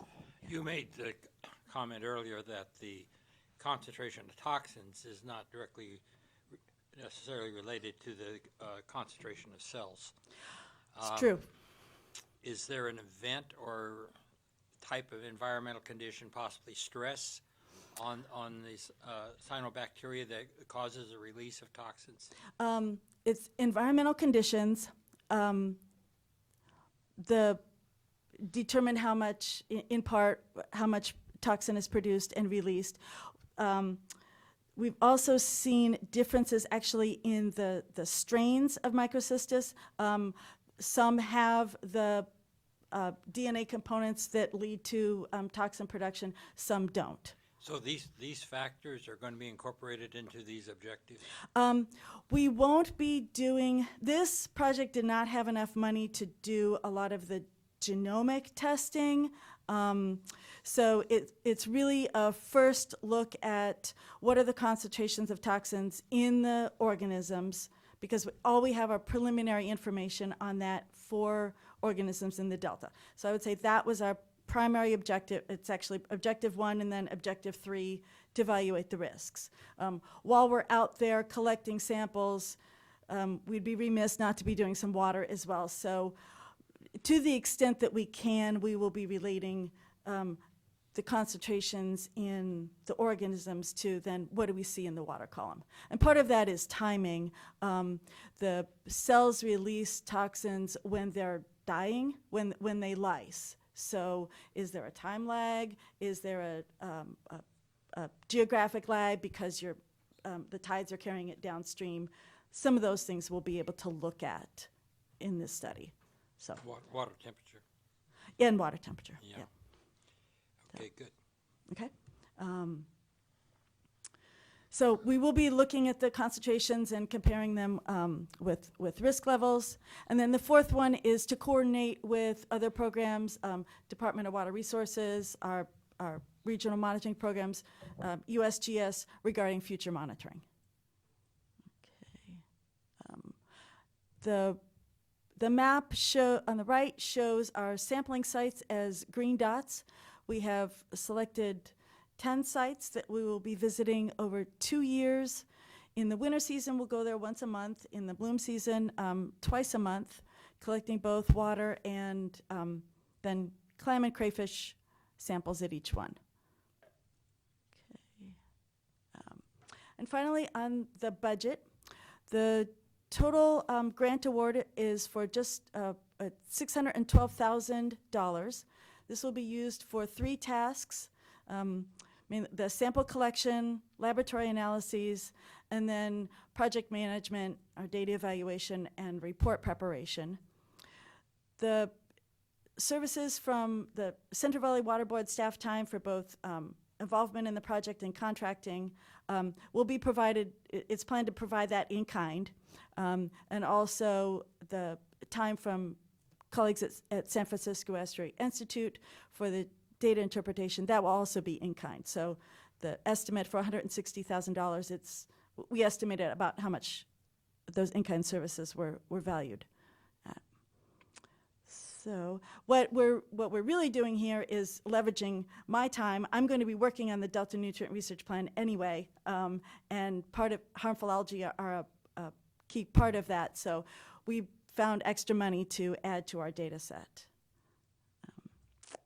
And that's the end of my presentation. I'll take any questions, and you have the resolution before you. Thank you. Are there any questions or comments by members of the board? Bob? I'll move the resolution, please. We would first ask, We have to ask the public first. We're not quite, we're not quite ready for that. I have not formed any opinions at this point. Okay. Very good. I have one question, if you Yes, don't mind. go ahead. Is mic on? Okay. Yeah, good. it's on. Is there any plan in the future to also sample fish? I know you're going through the invertebrates, or is that extrapolated from the? That is a very good question. I was looking up some data just this morning on fish levels. Not in this project, but I think that would be a question, depending on what concentrations we find in fish, that leads us to, well, what are the risks to fish higher up in the food chain, and also to other organisms that eat fish. One of the factors in selecting our sites was to be able to go to sturgeon habitat, because sturgeon are known to eat clams in the delta. Clams are actually they're just a good bioindicator species because they stay in one place. So that's one of the reasons we use them. But we will be able to then to look at risks to fish that consume those organisms. So. Any further questions by board members? Do we have any cards? You're in. No cards on this item. Is there anybody who wishes to address the board? Seeing none, are there any late revisions or staff comments? no late revisions. Thank you. Does council have any legal issues to discuss at this time? No. Thank you. We'll now close the hearing and discussion by the board. I've now formed an opinion. You've now formed an opinion. Bob, we'll take your opinion. I would move the resolution and thank staff for their work on this. It's very good work. Do I have a second? I'd happily second that. Thank you very much. Unless there's further discussion, we'll call the roll. Seeing no further discussion, call the roll. Mr. Schneider? Ms. Ramirez? Yes. Ms. Brower? Yes. Mr. Bradford? Yes. Ms. Kodara? Yes. Dr. Longley? Yes. Motion carries. Thank you. The motion's carried, and we're looking forward to having a staff report somewhere down the road. I think there's, funding is obviously the resource limitation. I'm glad to see that a lot of this is being done by contract. It expands our capabilities, if you will, but as you pointed out, there's not enough funds to do some of the things that have to be done. I really would look forward to seeing that expand. We know we get fish kills off of these toxins also, Yes. and so getting into that part of it would help. The other thing is, I was reading in Science recently that the folks doing the marine investigations on cyanobacteria, according to this one article anyway, one paper, are far ahead of where we are in freshwater.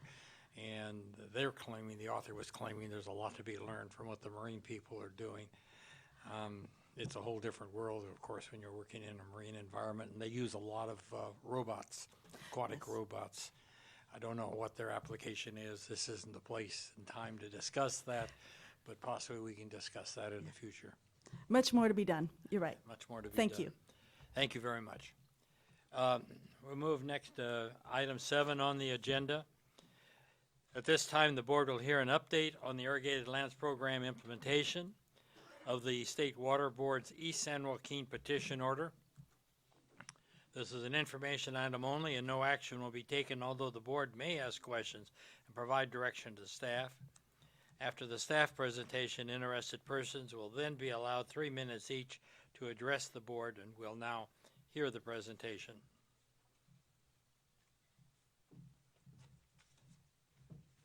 Good morning, Dr. Longley, Vice Chair Kodara, members of the board. I'm Sue McConnell, the Irrigated Lands Regulatory Program Manager.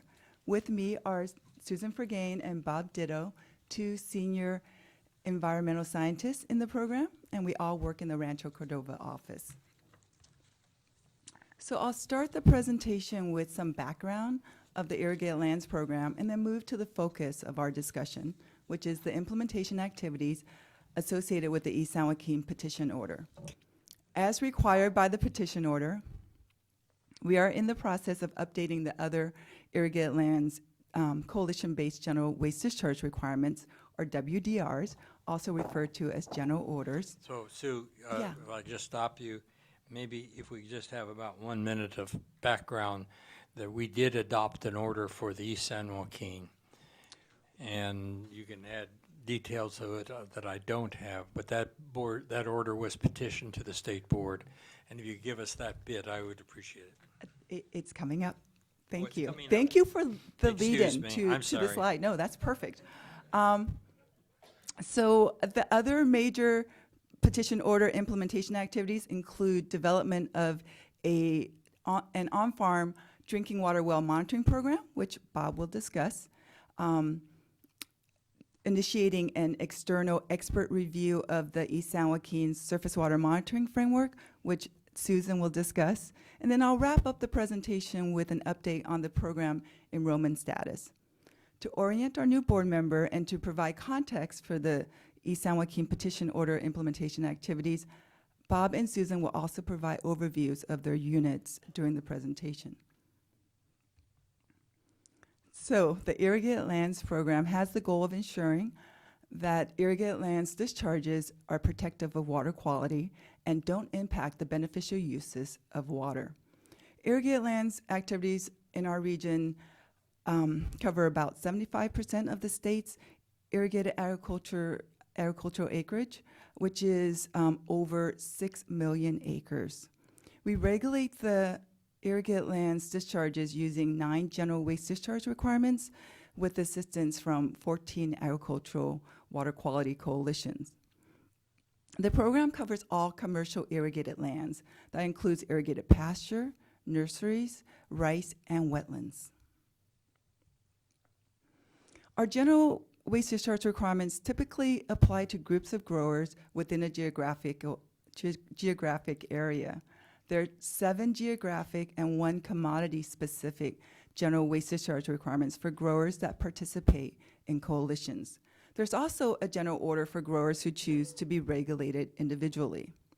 Usually there's 1 coalition per general order, except for the Tulare Lake Basin, shown here in blue, which has 7 coalitions. The coalition-based WDRs contain requirements for both the coalitions and their members, who are the owners and operators of commercial irrigated lands.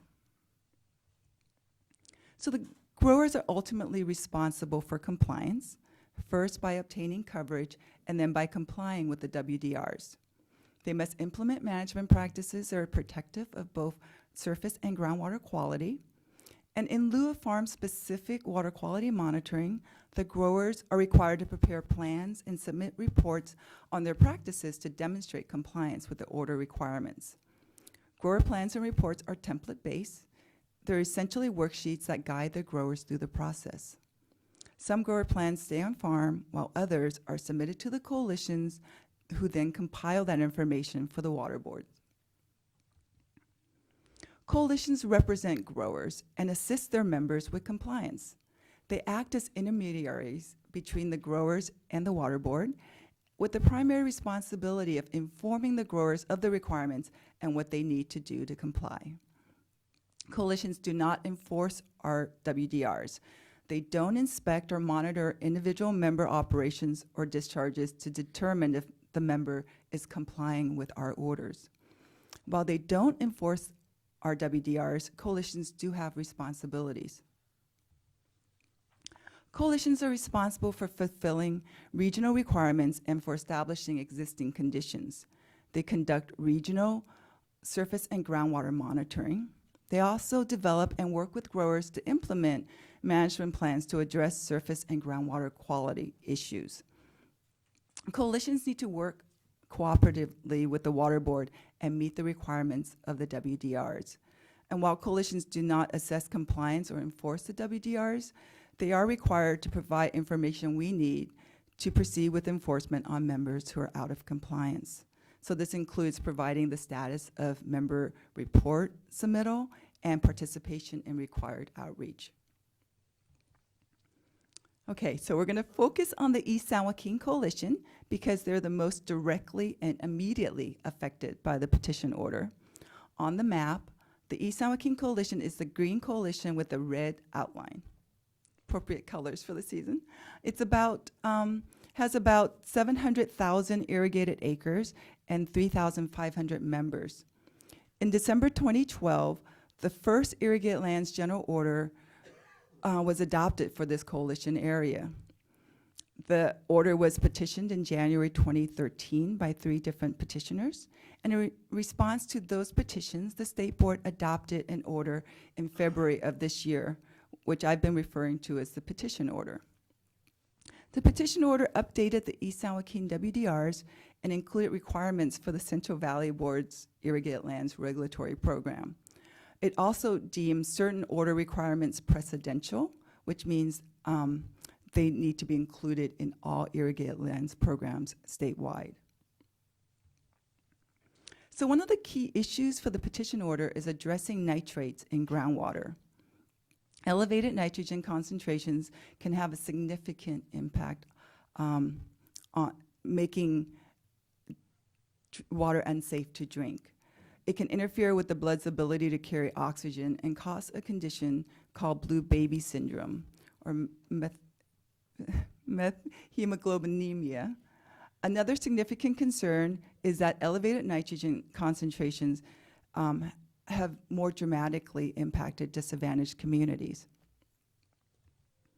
So those concerns led to additional requirements in the petition order to address irrigated agricultural sources of nitrogen. Those requirements built on our existing program of having growers account for nitrogen, both what's applied, which is referred to as A throughout the presentation, and the nitrogen removed, which is referred to as R. So this is what you see is a very, very simplified schematic of how growers account for nitrogen. And please note that nitrogen apply includes more than just the fertilizer that's applied. It includes nitrogen contributions from other sources, such as organic amendments and irrigation water. And the nitrogen removed includes more than what comes from the harvested fruit, especially for tree crops. The California Department of Food and Ag, agricultural coalitions, commodity groups, and the Irrigated Lands Program are all currently funding efforts to improve our knowledge of N applied and removed for different crops. This will lead to a better understanding of how much nitrogen might be available to leach to groundwater. So here are just some major milestones from the petition order, which I know are way too small for you to see. This just provides a visual representation of the effort and the work that's before us. So what we're going to talk about today are the near-term milestones. And here they are in a size that you can actually read. I will be going over each of these items one by one. So I'll start with some tasks that have already been completed. In October, our executive officer approved 3 new templates that were required by the petition order: the drinking water notification template that Bob will show you, and the irrigation nitrogen management plan, or INMP template, as well as the INMP summary report template. So in 2014, a nitrogen management plan template was approved for the Irrigated Lands Program. The petition order required that that template be replaced with an irrigation nitrogen management plan template. And there's a copy of that template in the packet in front of you, along with instructions for filling it out. What's been added to the template is information on irrigation methods, anticipated irrigation amounts, irrigation and nitrogen efficiency practices, the members' outlier status, and a page dedicated to certification to address liability concerns. All coalition members will be required to prepare irrigation nitrogen management plans annually and keep them on farm. So the petition order also required that the nitrogen management plan summary report be replaced by an irrigation nitrogen management plan summary report. And what was added to that template is a breakdown of the categories of nitrogen applied, the yield, the irrigation method, practices implemented for irrigation and nitrogen use efficiency, the certification method, and the outlier notification information. So the irrigation nitrogen management plan summary reports are required to be prepared by the growers and submitted to the coalitions, who then compile the information for the water board. Starting in January of 2019, the East San Joaquin Coalition members will begin monitoring their drinking water wells for nitrate. In March of 2019, the East San Joaquin Coalition members will start preparing the INMP templates annually prior to the growing season. And East San Joaquin Coalition members who are subject to surface water quality management plans, or SQMPs, and groundwater quality management plans, or GQMPs, will be required to prepare a new template, a management practice implementation report, or MPIR. And I apologize for all the acronyms. MPIRs, or management practice implementation reports, are a new petition order requirement for members to report the practices implemented in accordance with their management plan. On the screen is the recently approved, our executive officer approved the surface water MPIR template for the East San Joaquin Coalition. This template is based on and very similar to what the coalition is currently using to work with their members on addressing surface water management plans. Note that the East San Joaquin Coalition does work very closely with their members on filling out this template. Next July, the East San Joaquin Coalition will start submitting individual field AR data with anonymous member identifiers. Recall that AR stands for nitrogen applied and removed.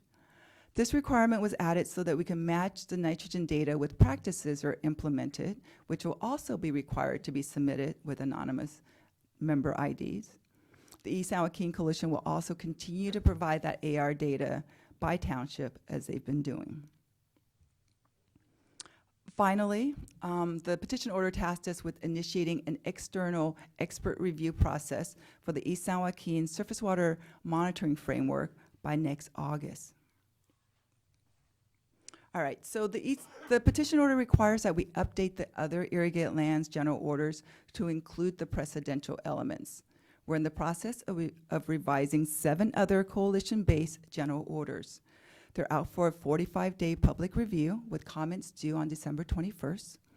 We will be bringing those draft orders to the board for your consideration during the February board meeting.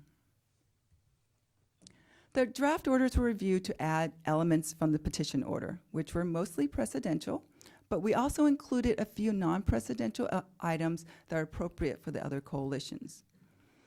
We added new reopener language for CV salts, recognizing the adoption of those basin plan amendments by our board in June, and reflecting that they're working their way through the state board and that we will be updating the irrigated lands general orders with those requirements in time. We also removed the notice of intent requirement for new coalition members to streamline the enrollment process. We have received a couple of early comments on the draft general orders. The first is that the petition order seems to limit the definition of replacement water to bottled water.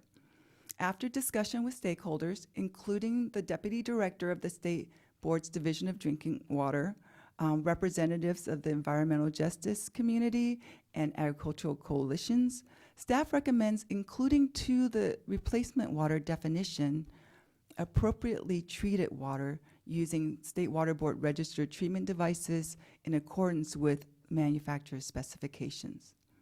So the definition of replacement water is very important since the Central Valley Water Board is expected to exercise its water code authority to require replacement water where it's needed.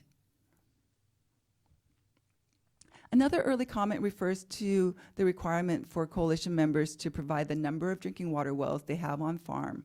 So this requirement was included in the East San Joaquin WDRs by the petition order. And while the drinking water well monitoring is precedential, this specific requirement was not identified as precedential.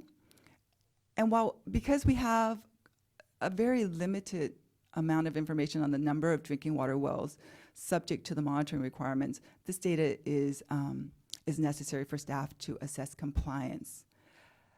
I do believe that in talking to some folks here, we might have gotten resolution to this issue, but at this point, I'm going to turn it over to Bob for discussion of the on-farm drinking water well monitoring requirements after he provides an overview of his unit.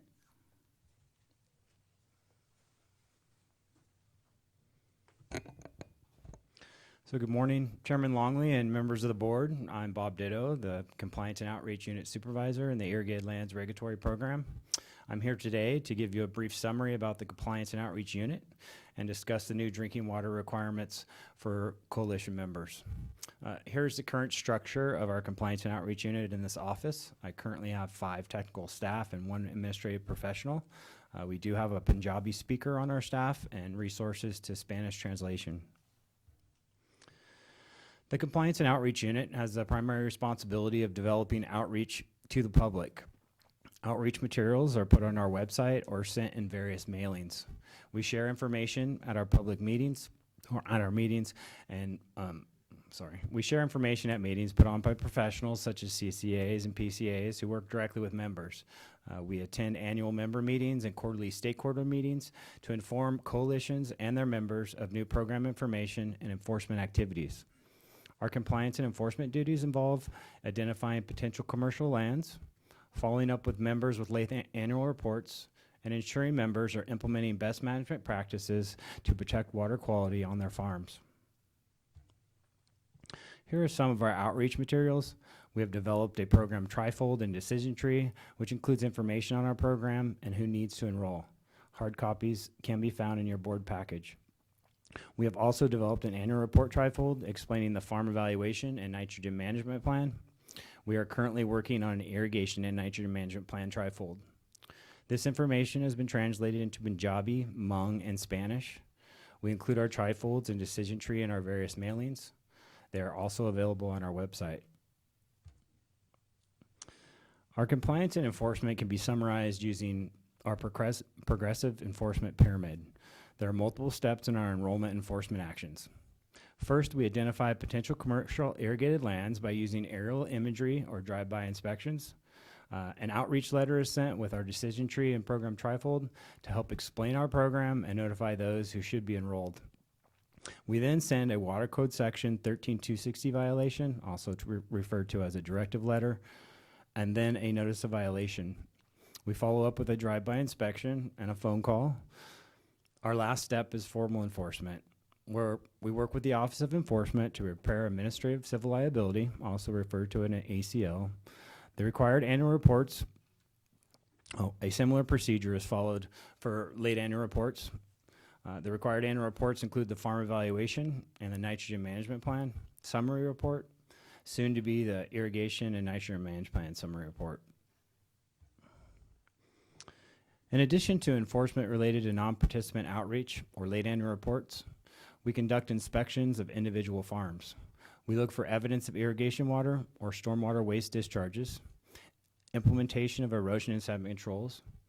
We review farm evaluation and nitrogen management plans and confirm irrigation wells have adequate wellhead protection. Some of the criteria for selecting farms to inspect include missing annual reports, the size of the farm, operation, and the proximity to the surface water. We have recently prioritized our inspections for those members who do not turn in their nitrogen management plan summary report. I'd now like to talk about the new drinking water well requirements. As Sue mentioned earlier, there's a new petition order requirement to sample on-farm drinking water wells for coalition members. Beginning January 1st, 2019, East San Joaquin Coalition members are required to sample their drinking water wells for nitrates. The purpose of the drinking water The drinking water well monitoring is to first identify the drinking water wells that have nitrate concentrations exceeding the drinking water standard, and two, to notify those well users of the potential health risks. This has been a huge effort by our irrigated land staff. We are prepared to send over 3,500 outreach packages to the East San Joaquin Coalition members. The package includes a quick reference guide for members, a drinking water well information form, a notification template, and a drinking water well informational trifold. We have contacted laboratories to explain the new program. We have developed the new drinking water webpage, and we have also provided outreach materials at stakeholder meetings to help develop this information. So what are the sampling requirements? Members are required to sample annually. Future monitoring frequency may vary based on those sample results. Up to 5 years of existing data may be used. And sample testing must be performed by an ELAP laboratory certified for testing nitrates. So I'd like to share some of the specific drinking water well information that we created. This is the drinking water well member information form for coalition members to fill out and give to a laboratory to establish a GeoTracker account. Sample results must be entered into GeoTracker, the state's groundwater database, by the laboratory. Another requirement was to develop a notification template with input from various stakeholders. We reached out to the Division of Drinking Water, the Environmental Justice Committee, and the State Water Board during the development process. The notification template is to be used by members when sample results exceed the drinking water standard. When an exceedance is found, the member must provide the notification template to the well user and submit a signed copy to the Central Valley Water Board. The notification template went through a 30-day public review period with extensive comments from all stakeholders, including the Irrigated Lands Coalitions. It was also approved by the executive officer. Compliance and enforcement staff will be following up with members who do not provide notification. We have provided the notification template in several different languages in your board information package. We are in the process of updating our website with a new drinking water webpage. Information on the drinking water sample requirements, available forms, and frequently asked questions can be found here. So to prioritize our drinking water monitoring efforts, we use the CV Salts map of groundwater impacted by nitrates. This is not a Doppler map of our recent storm. The red represents groundwater that is exceeding the drinking water standard. We have proposed to start with the most heavily impacted groundwater areas and move into the lower priority regions in future years. I have placed a circle around the approximate area to give you a general idea of the location. In 2019, we will begin our efforts in the East San Joaquin Coalition. In 2020, we will move into the Tulare Lake Basin Coalition area. In 2021, the West Side San Joaquin, the San Joaquin Delta, and the grassland drainage area. In 2022, we plan to focus our efforts in the Sacramento Valley, the Rice, and Western Tulare Lake Basin Coalition areas. Now I'd like to turn the presentation over to Susan to discuss the surface water external review. Before you finish, I have a question for you on the groundwater sampling, or the sampling of the well itself. How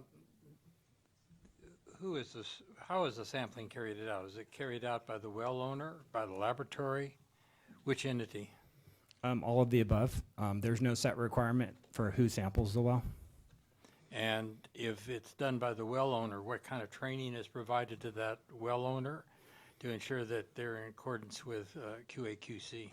Oh, we hope to actually, educate growers on sampling techniques, and really we're trying to get everybody to go to the laboratory first to get all the necessary materials, so we don't have owners or growers collecting samples in old milk bottles, that they're using proper sampling techniques. So in a sense, yes, that's what, when the program was being developed in terms of the petition order, I think the state board had a message that, they were going to keep this as cheap as possible. So they allow growers to do that. So our focus is to educate the growers on, getting to a laboratory and getting all the proper equipment to do the job and actually instructions to do the job as well. And so we have a large, we actually, coming up probably beginning of the year, I will be going out to, and my staff to the different laboratories and explaining our program, which we've already done via email, phone calls, and we've had several in the office. So yeah, I agree with you. How do we actually get people, to do it right? And so again, what we can do on our side is create this outreach material, tell people where they need to go. I appreciate trying to keep it inexpensive as possible, but erroneous data is sometimes worse than no data at all. And I think it's important that we monitor this closely to ensure that, in fact, what we're getting is good data, or how can we ensure that the folks are properly trained, and that sort of thing, I think, is a critical part of this whole effort. Agreed. And I think you found that in the stormwater field as well, that as those permits progressed, qualified people were required to do certain things in those programs. So, yes. Very good. Thank you. Thank you. Earlier in the presentation, they mentioned that the growers could use a 5-year information. What does that mean? So the last 5 years of data can be used. So if I've been sampling my well for the previous 5 years and I have that information, I can submit that and my requirement will be done. Okay, and so they could, there's a possibility that a grower might cherry pick the one that's the least bad? Can that happen? Or is it supposed to be the one that has the highest reading, or? I'm sure they could do that, but it does give them the option to, if they did sample their well in the last 5 years, to be able to use that data for the results. So That's a good point. I think that with respect to this particular monitoring requirement, bear in mind that this was an order that was essentially written for the regional board. So we have this and Bob's tasked with implementing it. We had some of those questions too, but those questions were never quite answered. And we have the order that the state board gave us, and so we're trying to implement it as best we can. Yeah, those are the kinds of questions I think about. So, so it's a drinking water, but, how do you define drinking water well? And, I've got a well in my house, I don't drink the water, does that count?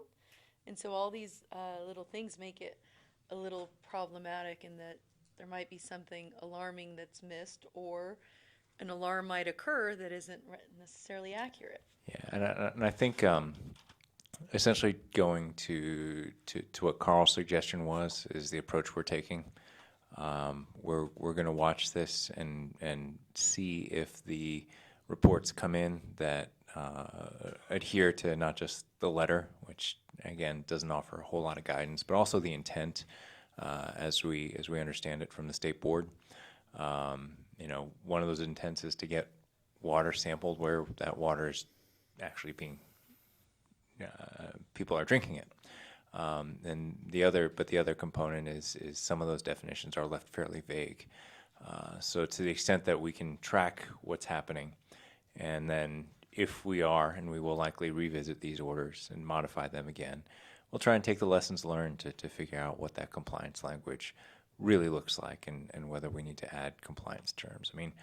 It's one of the reasons why I say our NPDES permits or our waste discharge requirements are so large. It's got a lot of compliance determination language that tends to very specifically have the recipe for how you comply with a requirement that sometimes the requirement itself is vague, but there's a lot more compliance determination language. We're left with what the state board gave us is just the plain language, and so it's up to us to track it and see if folks are complying with it, see if there's problems that we haven't foreseen, and then as we get those results back, revise the order accordingly.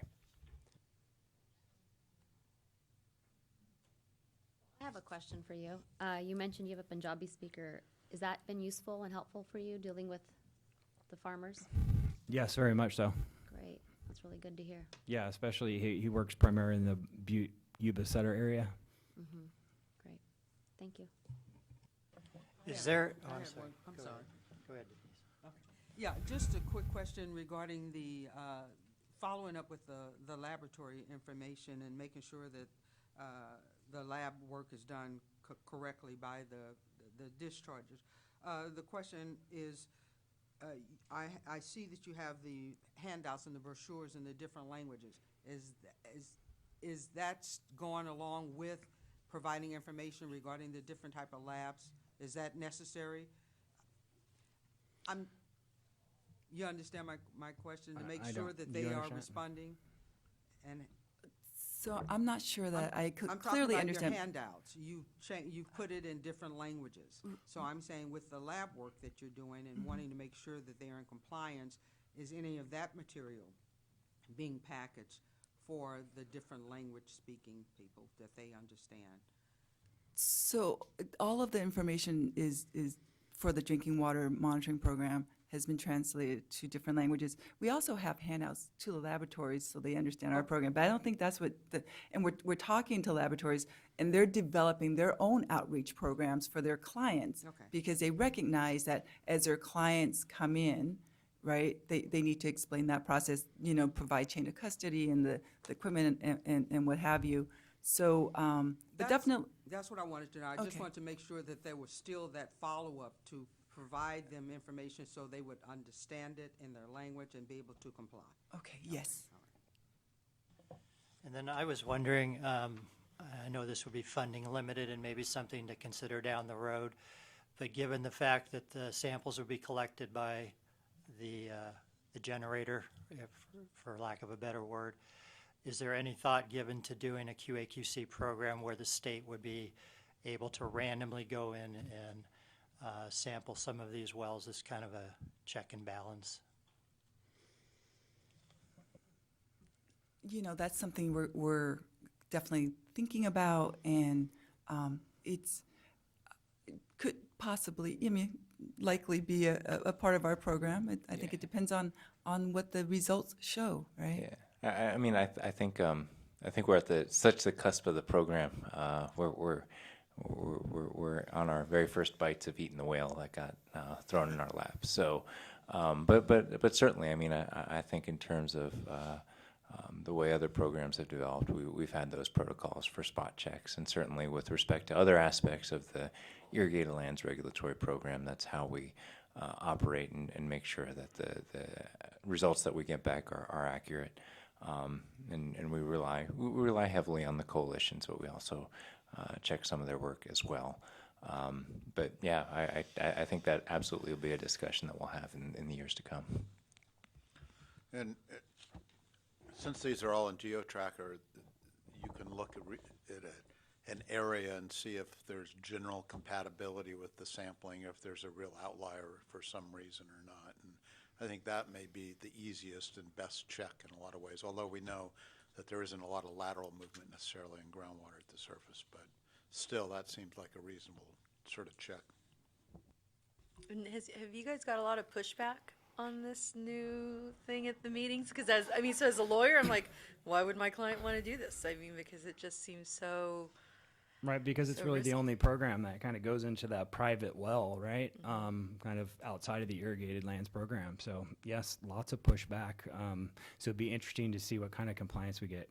Yeah, I would add, I think this element and the way in which the three, and off the top of my head, the three most controversial elements of the East San Joaquin were the drinking water element, the way data is analyzed and reported, particularly with respect to anonymization, and then some of the surface water components.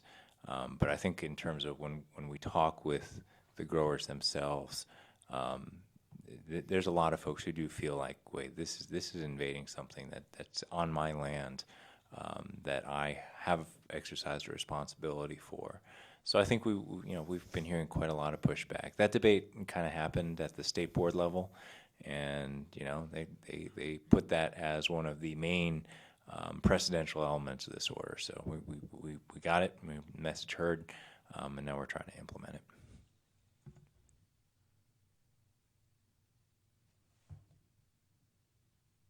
Thank you.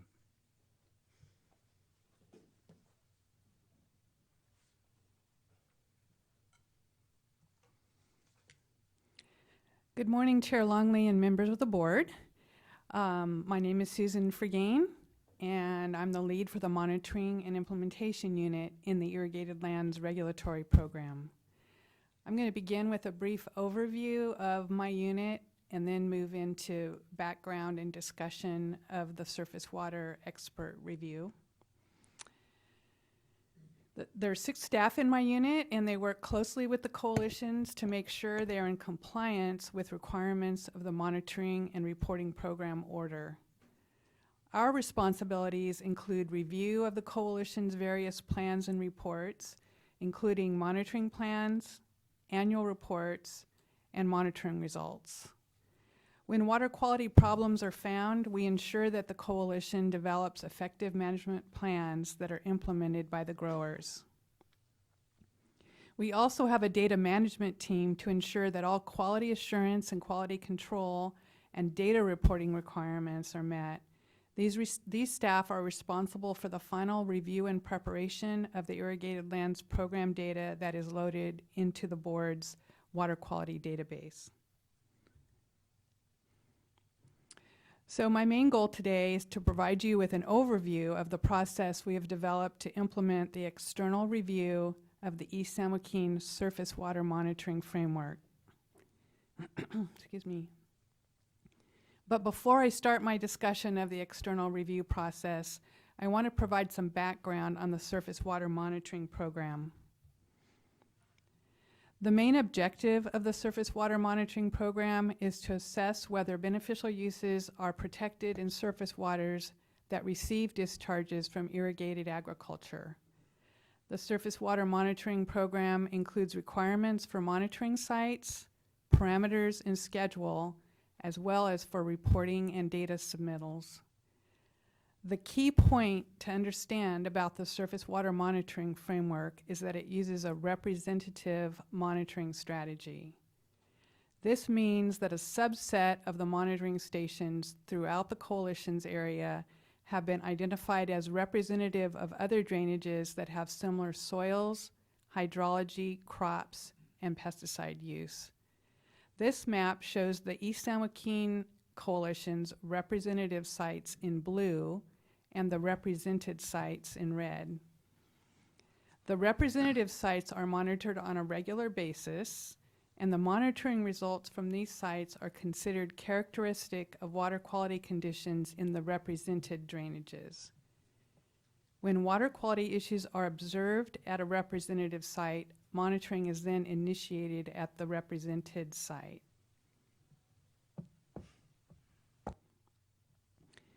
So how are the coalition's water quality monitoring results used? The coalitions are required to compare their monitoring results to water quality trigger limits. These trigger limits are based on the basin plan's water quality objectives. And when a parameter exceeds the Irrigated Lands Program trigger limit at a monitoring station more than one time in 3 years, a management plan is triggered. The coalition is then required to develop a management plan that identifies the actions needed to correct the water quality problem. Ultimately, the growers must implement new or improved management practices to prevent the discharges to surface waters. The coalitions have had a lot of success with this approach. Many water quality problems have been corrected. To date, the East San Joaquin Coalition has completed 55 management plans that address toxicity and pesticide exceedances in surface waters. However, in the 2013 petition, the environmental groups argued that the Surface Water Monitoring Framework is not sufficiently robust and does not meet legal and regulatory requirements. For example, they stated that the non-point source policy isn't met because the framework cannot successfully link management practices to water quality. They also argued that an effective program cannot be implemented if the board doesn't know who the individual operators are, the locations of specific discharge points and constituents, or the specific control measures they have implemented. Throughout the petition process, staff has maintained that the order meets all applicable requirements. Nonetheless, the State Board has directed staff to implement an external review of the surface water monitoring framework by outside experts. This independent expert panel is to be convened by August of 2019.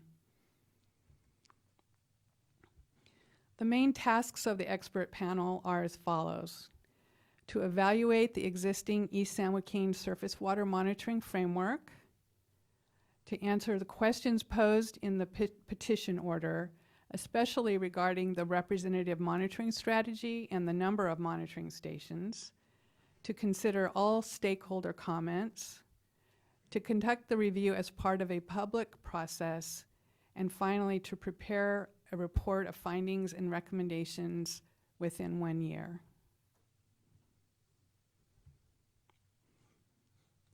After careful consideration, staff concluded that the review should be administered by a third-party contractor. This will allow for an independent, neutral process where all stakeholders can provide input and ask questions. The contractor we have selected is the Southern California Coastal Water Research Project, also known as SCORP. The State Board Contracts Unit is currently reviewing our contract request. And to support this effort and make it as transparent as possible, a project website will also be developed and maintained by SCORP. The expert review process can be summarized in 4 key steps. The first 3 steps will be managed by the contractor. The first step is selection of the expert reviewers. During this phase, public input will first be sought on the categories of reviewer expertise. And later, a list of the nominees in each category will be shared with the stakeholders for their feedback.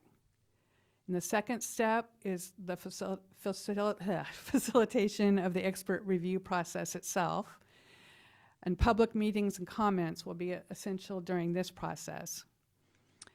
The third step is submittal of a report of the review panel's findings and recommendations. And the first draft of the report will go through a public comment period. During the expert review process, staff will provide updates to the board as needed. This will include an information item to present the review panel's findings and recommendations. And in the final step, staff will consider revisions of the East San Joaquin Surface Water Monitoring Framework based on the experts' findings and recommendations and on guidance received from the board. This concludes my overview of the surface water expert review process. Next, Sue will talk about the status of grower enrollment in the Irrigated Lands Program. I had a couple questions. You mentioned that there were 55 management plans completed, and does completed mean the plan's been written, or that the plan's been implemented and is no longer? It means that they successfully in order for a management plan to be completed, they need, among other things, there needs to be 3 years of monitoring data without any exceedances of the parameter. So that means that the water problem has actually been addressed and cleaned up. I thought that was an important clarity. The other is, when we were beginning this work, one of the things we thought about was spot checks, like along other watersheds, or, I mean, we have a monitoring plan that the coalitions do. And we know there was a problem because they've had to implement managed plan, and we know that they've done, like you said, they've been very successful with an awful lot of those. I don't know what the total numbers are for our region, but it's significant. Mm-hmm. But there was always this question of are these monitoring sites adequately assessing, and I guess that's what this whole expert panel will be addressing. Are these rotated or moved around on some periodic basis? So you look at different sites maybe every couple of years, or are there sometimes just spot checks taken, particularly when you're doing a management plan in terms of testing? And I mean, a lot of this was a balance between what we could implement, what was I mean, this is a big expense that's added on in some respects. In some respects it isn't, but it is. And So I think it's really good to see this expert panel just to address some of those considerations that I've thought about over the years, and I know many others. But, you know, there's the two sides of the question here, because one is, yes, we've had good results, and two is, are there problems that we don't know about that aren't getting addressed? So thank you for your work. Thank you.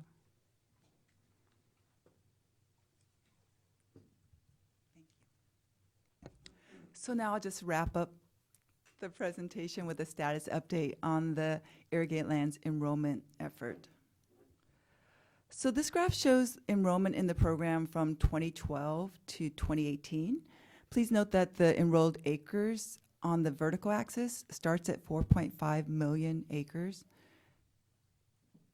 Another way to show the increase in acreage is with the use of GIS layers. So the red area in this figure shows the irrigated lands enrolled acres in 2012, about the time that the East San Joaquin General Order was adopted.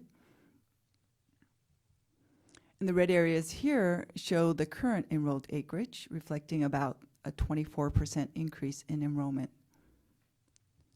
So I'm going to finish with this last figure, which shows, which is developed using the latest DWR land use layer and subtracting out our current enrolled acres. So what you see in purple are areas that might need to enroll in the Irrigate Lands program. And it indicates that our compliance and outreach staff will have to follow up on about 560,000 acres, which is estimated to be about 9% of the DWR's latest estimate of the total irrigated lands acreage in our region. But with all data, right, there are uncertainties associated with this information. For instance, we know that the DWR layer includes non-irrigated ag lands, which don't need coverage. And also, if you'll note the table with the parcel sizes, you'll see that a high percentage of the parcels are quite small. And that correlates with the recent experience that staff has had. You know, a majority of the operations that we're pursuing for non-enrollment are really smaller than 40 acres, right? And many of the inspections of potential irrigated lands, we actually find that the operations are either not commercial or not irrigated, and so don't need coverage in our program. But our strategy now is to follow up on this information, starting with the largest largest parcels, because enrollment, compliance, and outreach continues to be a high priority for our program. And I just want to say that within the last 2 fiscal years, our staff has conducted over 6,000 inspections, issued over 1,600 directives, over 250 notices of violations, 9 administrative civil liabilities, which have averaged just around $35,000, with the largest being at $100,000, right? And in that time, more than 1,160 operations have enrolled in our program, increasing our program's acreage by over 65,000 acres. So with that, I want to conclude our presentation and thank you for your kind attention. I know it was a lot of information, and we'd be happy to answer any additional questions that you might have. Any questions from board members? I just had another comment. I mean, getting all of these folks to comply is, in fairness to those that are already doing their part, and I think that's critical to continue to follow up on that. But I think in terms of water quality, it's also important to recognize that because of the cooperation of the people who are complying, we are detecting the water quality problems, whether even with these properties that might not be enrolled. And where all those management plans have been completed, irrespective, that the water quality has been enhanced and improved. So. Right. I appreciate that. Sue, if you could go back one slide. Yeah, of course. So I mentioned in the EO discussion that some of the tough numbers that we have are coming up on this slide right here. You don't have to do too much math to figure out that we're potentially talking about 200,000 or more tiny parcels of under 10 acres that we may need to follow up with for figuring out whether they are in the Irrigated Lands Regulatory Program, whether they should be or whether they shouldn't be. That's more than we can do. And the question, along with the additional resources that we need to ensure that the drinking water monitoring requirement that we discussed earlier is being met, we're going to have to make some tough decisions about where we prioritize the enforcement efforts. Certainly large commercial operations will continue to be a priority. If you're a large grower, if you're a medium-sized grower, even if you are a relatively significant small grower, and you have not enrolled in the Irrigated Lands Regulatory Program, we are going to try and find you and make sure that you get enrolled. But those parcels of under an acre, it's going to be really tough for us to justify the expenditure of a lot of resources to get folks who are growing a few vegetables in the backyard for the farmer's market, which theoretically is something that should be enrolled in our order. We did not include a size threshold when these orders were developed, and it is something that the board said when they were rolled out. Maybe we'll think about that. Maybe we'll think about what the water quality threat is as we get the information back. So it's something to contemplate. You know, we're not looking for a decision here today, but when we post our numbers about where the enforcement is happening, which are the folks that we're taking to task as a priority, this number looms large on the horizon. We're talking about the very small acreage, less than 1 acre or so. When you go through that prioritization exercise, I think you'd probably be looking at the type of crop grown. Some crops use soil fumigants that can be pretty significant, and like you talked, the backyard vegetables probably are not going to be a significant part of our concerns. So, yeah, that's going to be a tough. It is tough because I think if you go strictly on a per acre basis, some of these tiny operations, they may not have the economic wherewithal to dial in their nutrient loading and their pesticides. If they do use either one of those, they might not have the wherewithal to figure out and tune that in. So they may actually pose on a per acre basis a larger threat than a well-tuned large operation of 1,000 acres or more. So that's a tough question. I mean, what do you do? What does a regional board who's resource limited do in those type of situations? I think, you know, exactly what you said, Dr. Longley. We do run through that exercise, try and figure out which are pose the biggest water quality threats. But even running through that exercise for over 200,000 of these little parcels would take nearly all of Sue and Bob's staff time chewing on that for years or more. So that's something that, you know, when we work through our annual work plan, when we work through our priorities, that's something we take into consideration. And we just want to be upfront with the board about some of the tough calls we have to make with respect to where we allocate our program resources. And so for some of those, I'm wondering if maybe enhanced GIS techniques might be able to give us some more information that than we're now getting. The other problem is this 10 to 40 acre group. There's a lot of weekend farmers in that group, people, hobby farmers, if you will, and oftentimes they don't show up for workshops. They're doing it because they like to do it, but they think they're going to get a little extra income out of it, but they're not the best farmers, quite frankly, just simply because of the limited time that they can give to the operation. Yeah. So, I know my office is across the hall from one. He has oranges, and during the orange season, he shows up with 9 o'clock, 10 o'clock in the morning. He hasn't slept all night. So. During the winter when they get the cold snaps. Yeah. And they have a hard time. Yeah. No, I appreciate the commentary. Any further comments? I just, I mean, this is an issue because basically the people who are complying are subsidizing these other folks, and you know, when it's 9%, that's You bet. Begin a significant number. Although we really don't know if it's 9% or 5% because you know there's a lot of information we You don't bet. have. Yeah. However, and this has been an ongoing issue, is when we hear complaints or we hear from coalitions, that's going to be part of our prioritization process, I think. Yeah, absolutely. This is kind of like as we go into treatment technologies, we find to get that extra little bit of contaminant out of the water, the costs go up logarithmically, and your costs go up here logarithmically as you start to get the last few growers. So, very good. Anything else?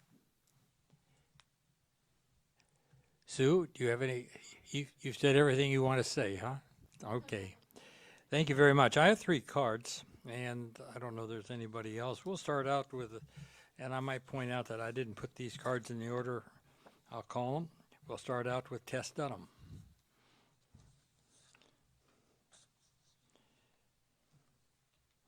All 3 of these folks are strong participants in CV salts consequently. Thank you. Thank you, Dr. Longley. And shout out to all the ladies in red today. All right. 'Tis the season, and it is cold enough in here to keep the snow from melting, let me tell you. Anyway. We conserve energy. Yes, you are. Tess Denham, I am counsel to, today I'm wearing my California Rice Commission hat. Welcome to the board, Mr. Bradford. You'll find out that I often wear many hats in front of this board, so today I'll be wearing my Rice Commission hat. And on Tim Johnson and Roberta Fairvid, they send their apologies for not being able to be here in person, but had an industry meeting down in Southern California. First, as usual, we really do appreciate the ability to work with your staff and find them always open and willing to have conversation, listen to our comments and our concerns, and to try to address those to the extent that they can. I think it's important, especially, for Mr. Bradford to understand we are the only commodity coalition within the Irrigated Lands Program. And that comes because of years of working on surface water issues and now the groundwater issues.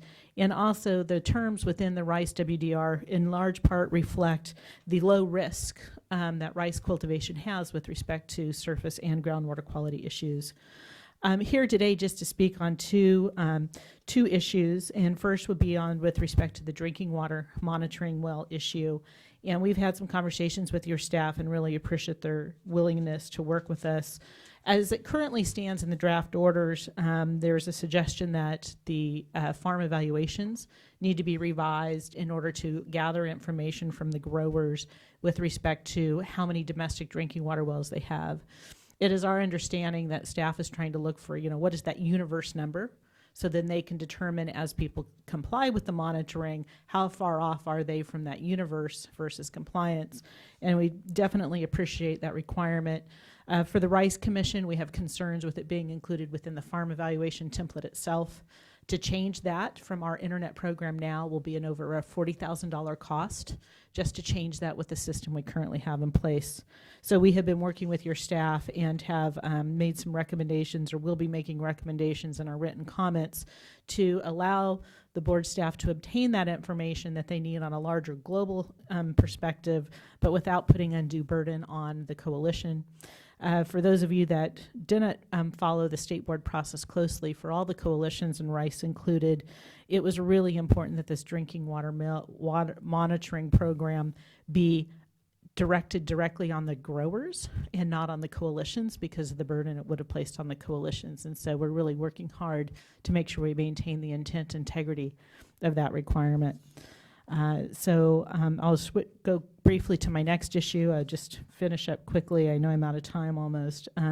With respect to the expert surface water panel, we are concerned from the Rice perspective that this panel that is convened specifically to understand the representative nature of the East San Joaquin order will then grow and be used beyond just the East San Joaquin. Even though it is not a precedential element within the East San Joaquin order, there's always that potential that what is done for one morphs and the blooming onion becomes much larger with respect to other programs.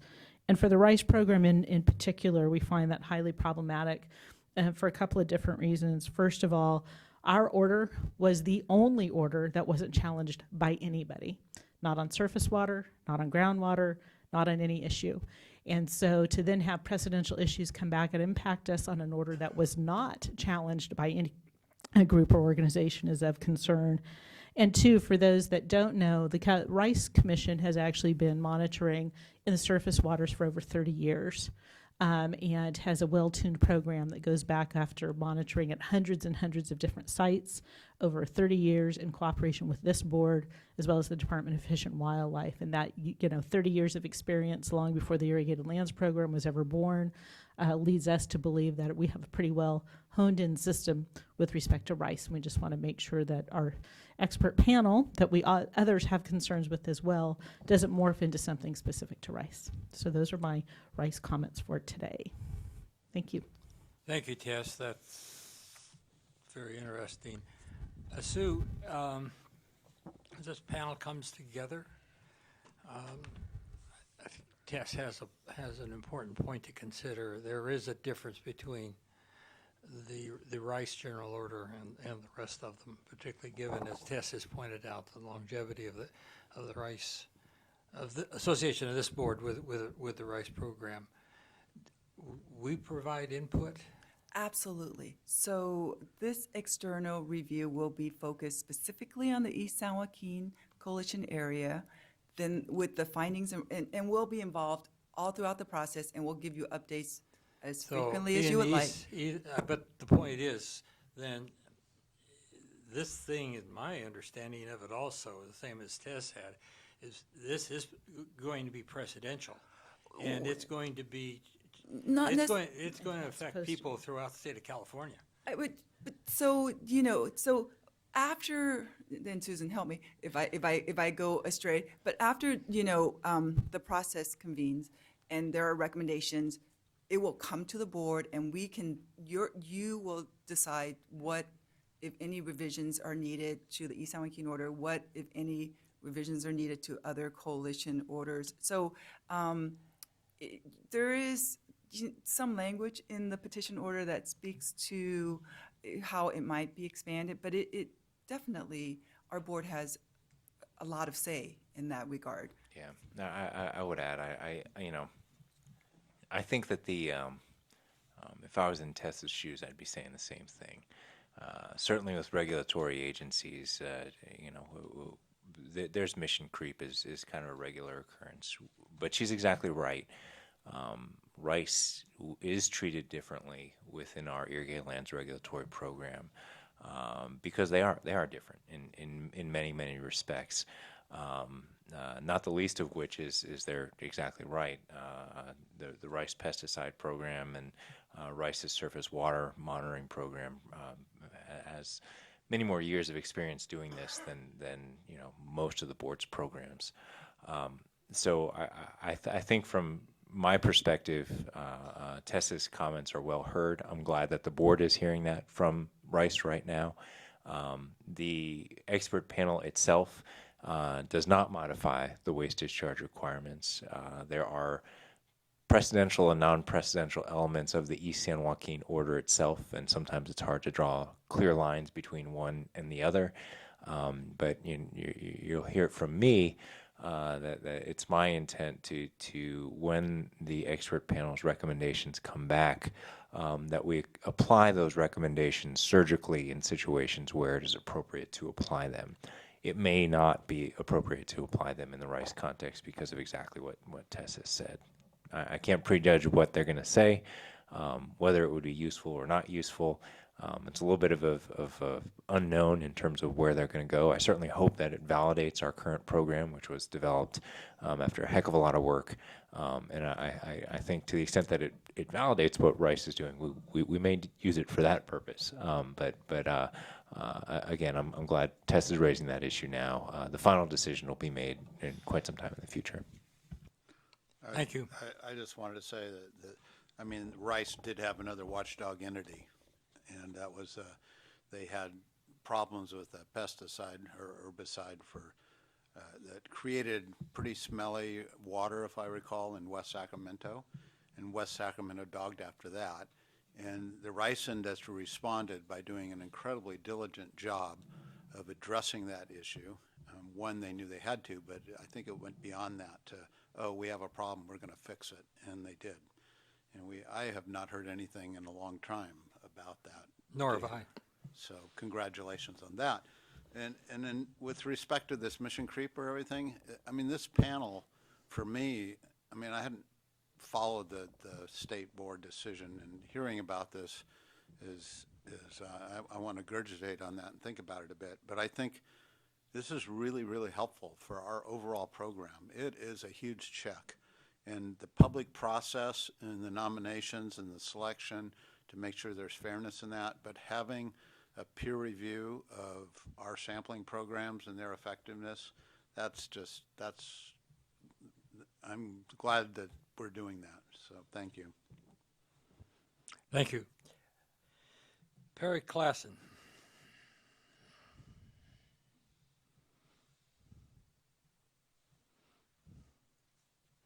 You have 3 minutes, Mr. Klassen.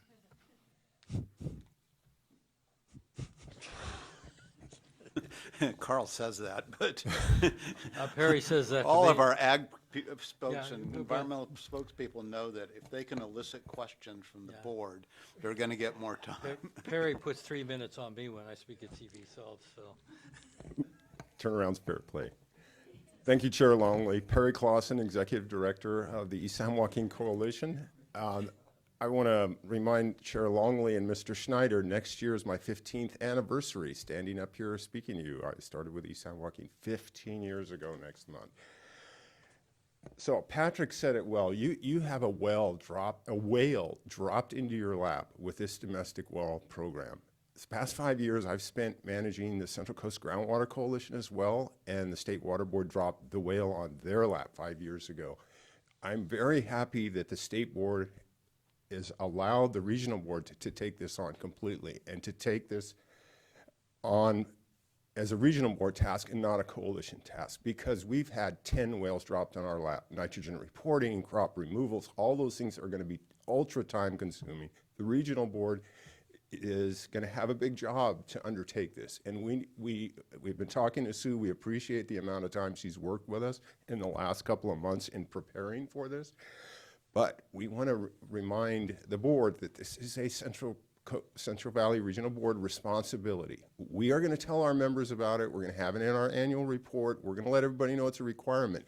But then it's Sue's job, Sue's staff job to implement this. And there's a footnote in 147 in the East San Joaquin order that states that this requirement is part of the regional board's requirements. Now, I want to ditto what Tess said about the inference in the report form that has our coalition number on there.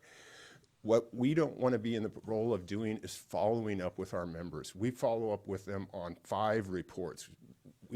That infers to them that this is a coalition responsibility, that number is on there. So we're a little bit concerned about that. And again, we're going to be helping our members, directing them to where they need to go to get this information.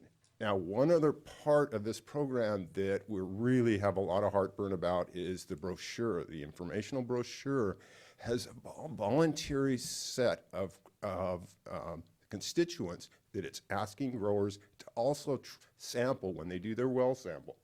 1, 2, 3, TCP and DBCP. That is going to add a dimension to this program for the growers and the regional board. You're going to get growers going to be so upset about why are you putting this on top of me, as well as nitrates. I mean, we're hearing about this from growers already about nitrates. What is this? We're in the irrigated lands program. Why are we having to do this? My neighbor with a ranchette doesn't have to do that. I mean, that's an issue itself.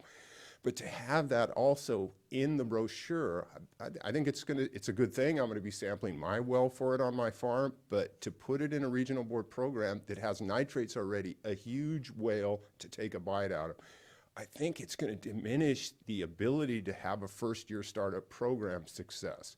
So I really think you need to consider that in itself needs a separate program. If you think about it, if that's a concern, that should be its own program for domestic wells. Don't mix it and match with irrigated lands nitrogen management. And we're getting that very strong feedback from growers, is that being a concern to add that into the requirement. It is going to be a costly addition to the sampling. It's voluntary, et cetera, but still consider that in the development of this program. I use up my time, so can I ask for an additional minute? Certainly. All right, so you were talking about enforcement of non-members. I got an earful, 2 board members ago from growers in Merced County about this continued this coffee shop talk from growers ridiculing their neighbors for not being involved. We've tried to help facilitate identification of non-members, but I don't want to underemphasize the fact that this is an important part of your program. Terry and his crew are doing a good job of identifying people, but I think it's important for the growers that are having to do these requirements that the commercial growers undertake the program requirements. Little guys, I mean, there's a lot of opinions about the 1 and 2 acres, but there are some folks that are still out there. I know it's hard to find them. I know we're having a lot of difficulties. Robert's sitting into a new position now where he's going to have to determine those are, but that is a very visible thing that we continue to encourage you to stay on it. Stay on this identification of the non-members. And I could talk about the expert panel, but I probably shouldn't. You think? Well, go ahead if you want to talk about it. We're very concerned about that. We worked with Susan's predecessor. I don't know, I've got 15 years here. I can't even name all of your staff that we've worked with to develop this surface water monitoring program. We're very afraid about the makeup of that panel. I don't want some doctor from some university that's never had to pay for a monitoring program saying, oh, wow, why don't you guys do that? Well, why don't you do that? And we're going to be watching it. I'm sure staff will. But we have used water board resources and staff to develop what has solved 55 management plans and issues. That's not a small thing to be able to say that. So we're just very apprehensive about who's going to be on this panel and what they're going to dream up for us to do in our areas.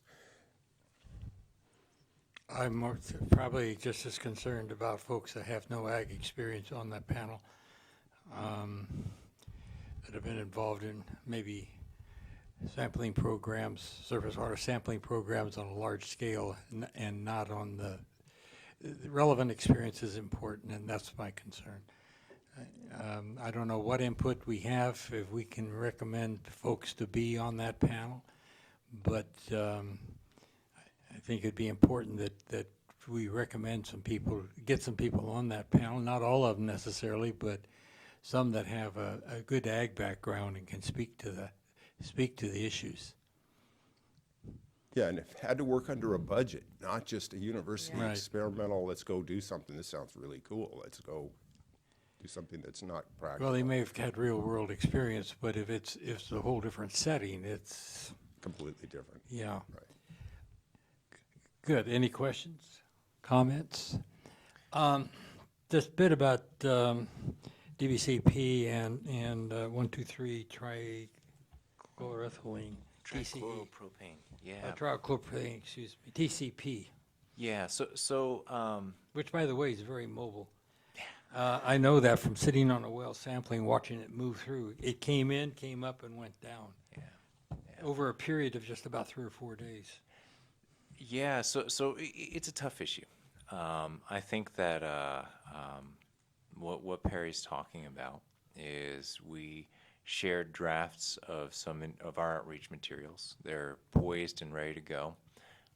We could have sent them out yesterday, but we figured, if this conversation was going to occur in front of the board, we'd hang on to it for just a little longer to have the board talk about this. The language in the trifold itself is kind of phrased as a back and forth, a FAQ. And in bold, it says what legacy agricultural constituents might be in my groundwater, bearing in mind this is for the Aggies. And the response is, in agricultural areas, the Central Valley Water Board also recommends, but does not require, testing well water for 1,2,3 TCP and the legacy soil fumigant DBCP when that water is used for drinking.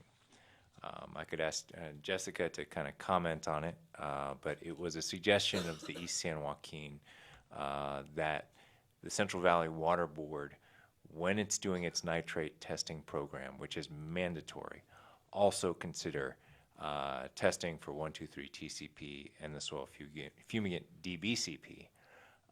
And the way we internally at the regional board, after having a lot of discussions, opted to kind of address this was to include a suggestion but not a mandate that this testing be done. And Jessica, if you could explain a little bit more about what the East San Joaquin said on that. Yeah, so the actual language of the Eastern San Joaquin order says, we direct the Central Valley Water Board to consider adding monitoring for parameters that are not covered by DPR but are known groundwater contaminants associated with agriculture, in particular 1,2,3 TCP and DBCP.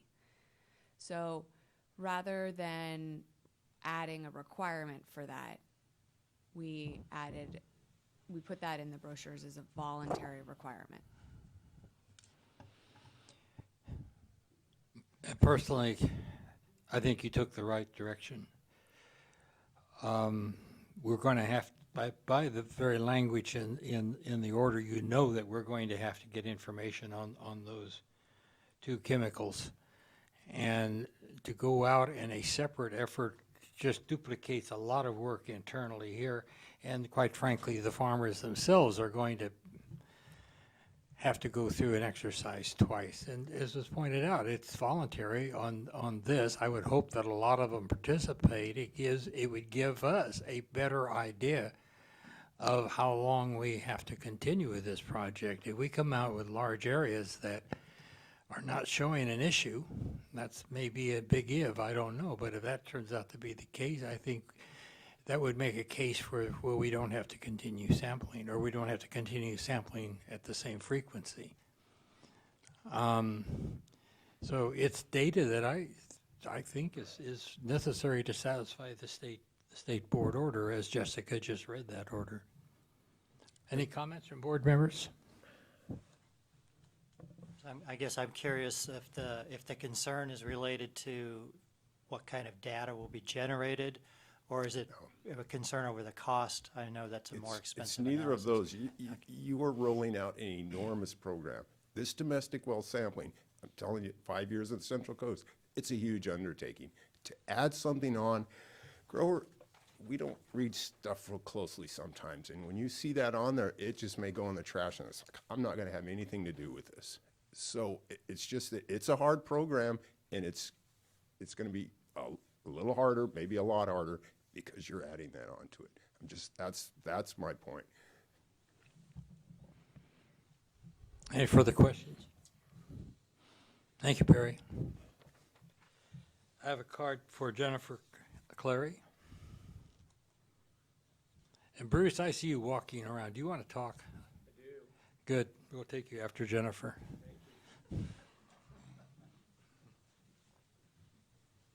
Good afternoon, Chair Longley and board members. My name is Jennifer Clary, and I'm the Water Program Manager for Clean Water Action, and I'm here on behalf of Community Water Center and Leadership Council, and for our new board member, just to say our three organizations have been tracking this program for 10 years now, and we're fairly happy with what came out of the state board, so I'll just light on a few things. One is the domestic well testing. I understand that folks are kind of unhappy with it. We had a lot of discussions about this, but I would say that instituting it in the Central Coast has generated a lot of information about where nitrates are, and specifically helping people who didn't know that they had nitrates in their water.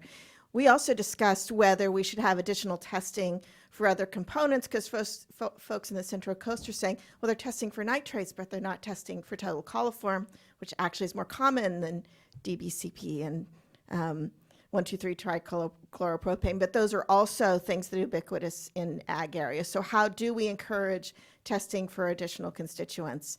So I haven't checked with them to see how much we agree with what you've come up with, but I think it's a reasonable start. And as the program progresses, we can think about how we can be more protective of domestic wells. The second thing is one of the main benefits we saw in the state board's order is the requirement to set water quality goals as part of groundwater quality management plans, so that we all develop an understanding of what constitutes success. And that's a very important thing that I hope we'll all be developing together over the next couple of years. And I look forward to working with everyone on doing that. And finally, just to say, it's 6 years ago, almost to the day, since you all adopted the East San Joaquin Order, and the State Board dragged their feet for quite some time. But we now have an order, and I just don't want to lose momentum. I don't want anything to slow down. I don't want any reports to be delayed. So just to say that we got into this to try to protect drinking water sources, and we want to do that. So our goal and our priority is to get these orders implemented. And I know there's some paper chasing that's inevitable, but what we really want to see is a reduction of nitrogen applied, and if not improved water quality, at least stemming the decline in water quality. So anyway, thank you very much. Happy to answer any questions. Any questions? Great. Thank you for your testimony. Bruce?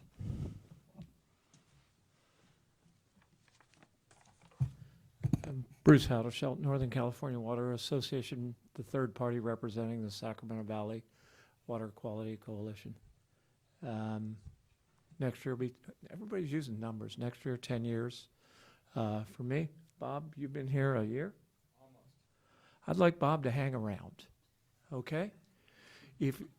When you put voluntary into that brochure, and I appreciate the board's interpretation of that 123 TCP, Bob's phone's going to ring off the hook.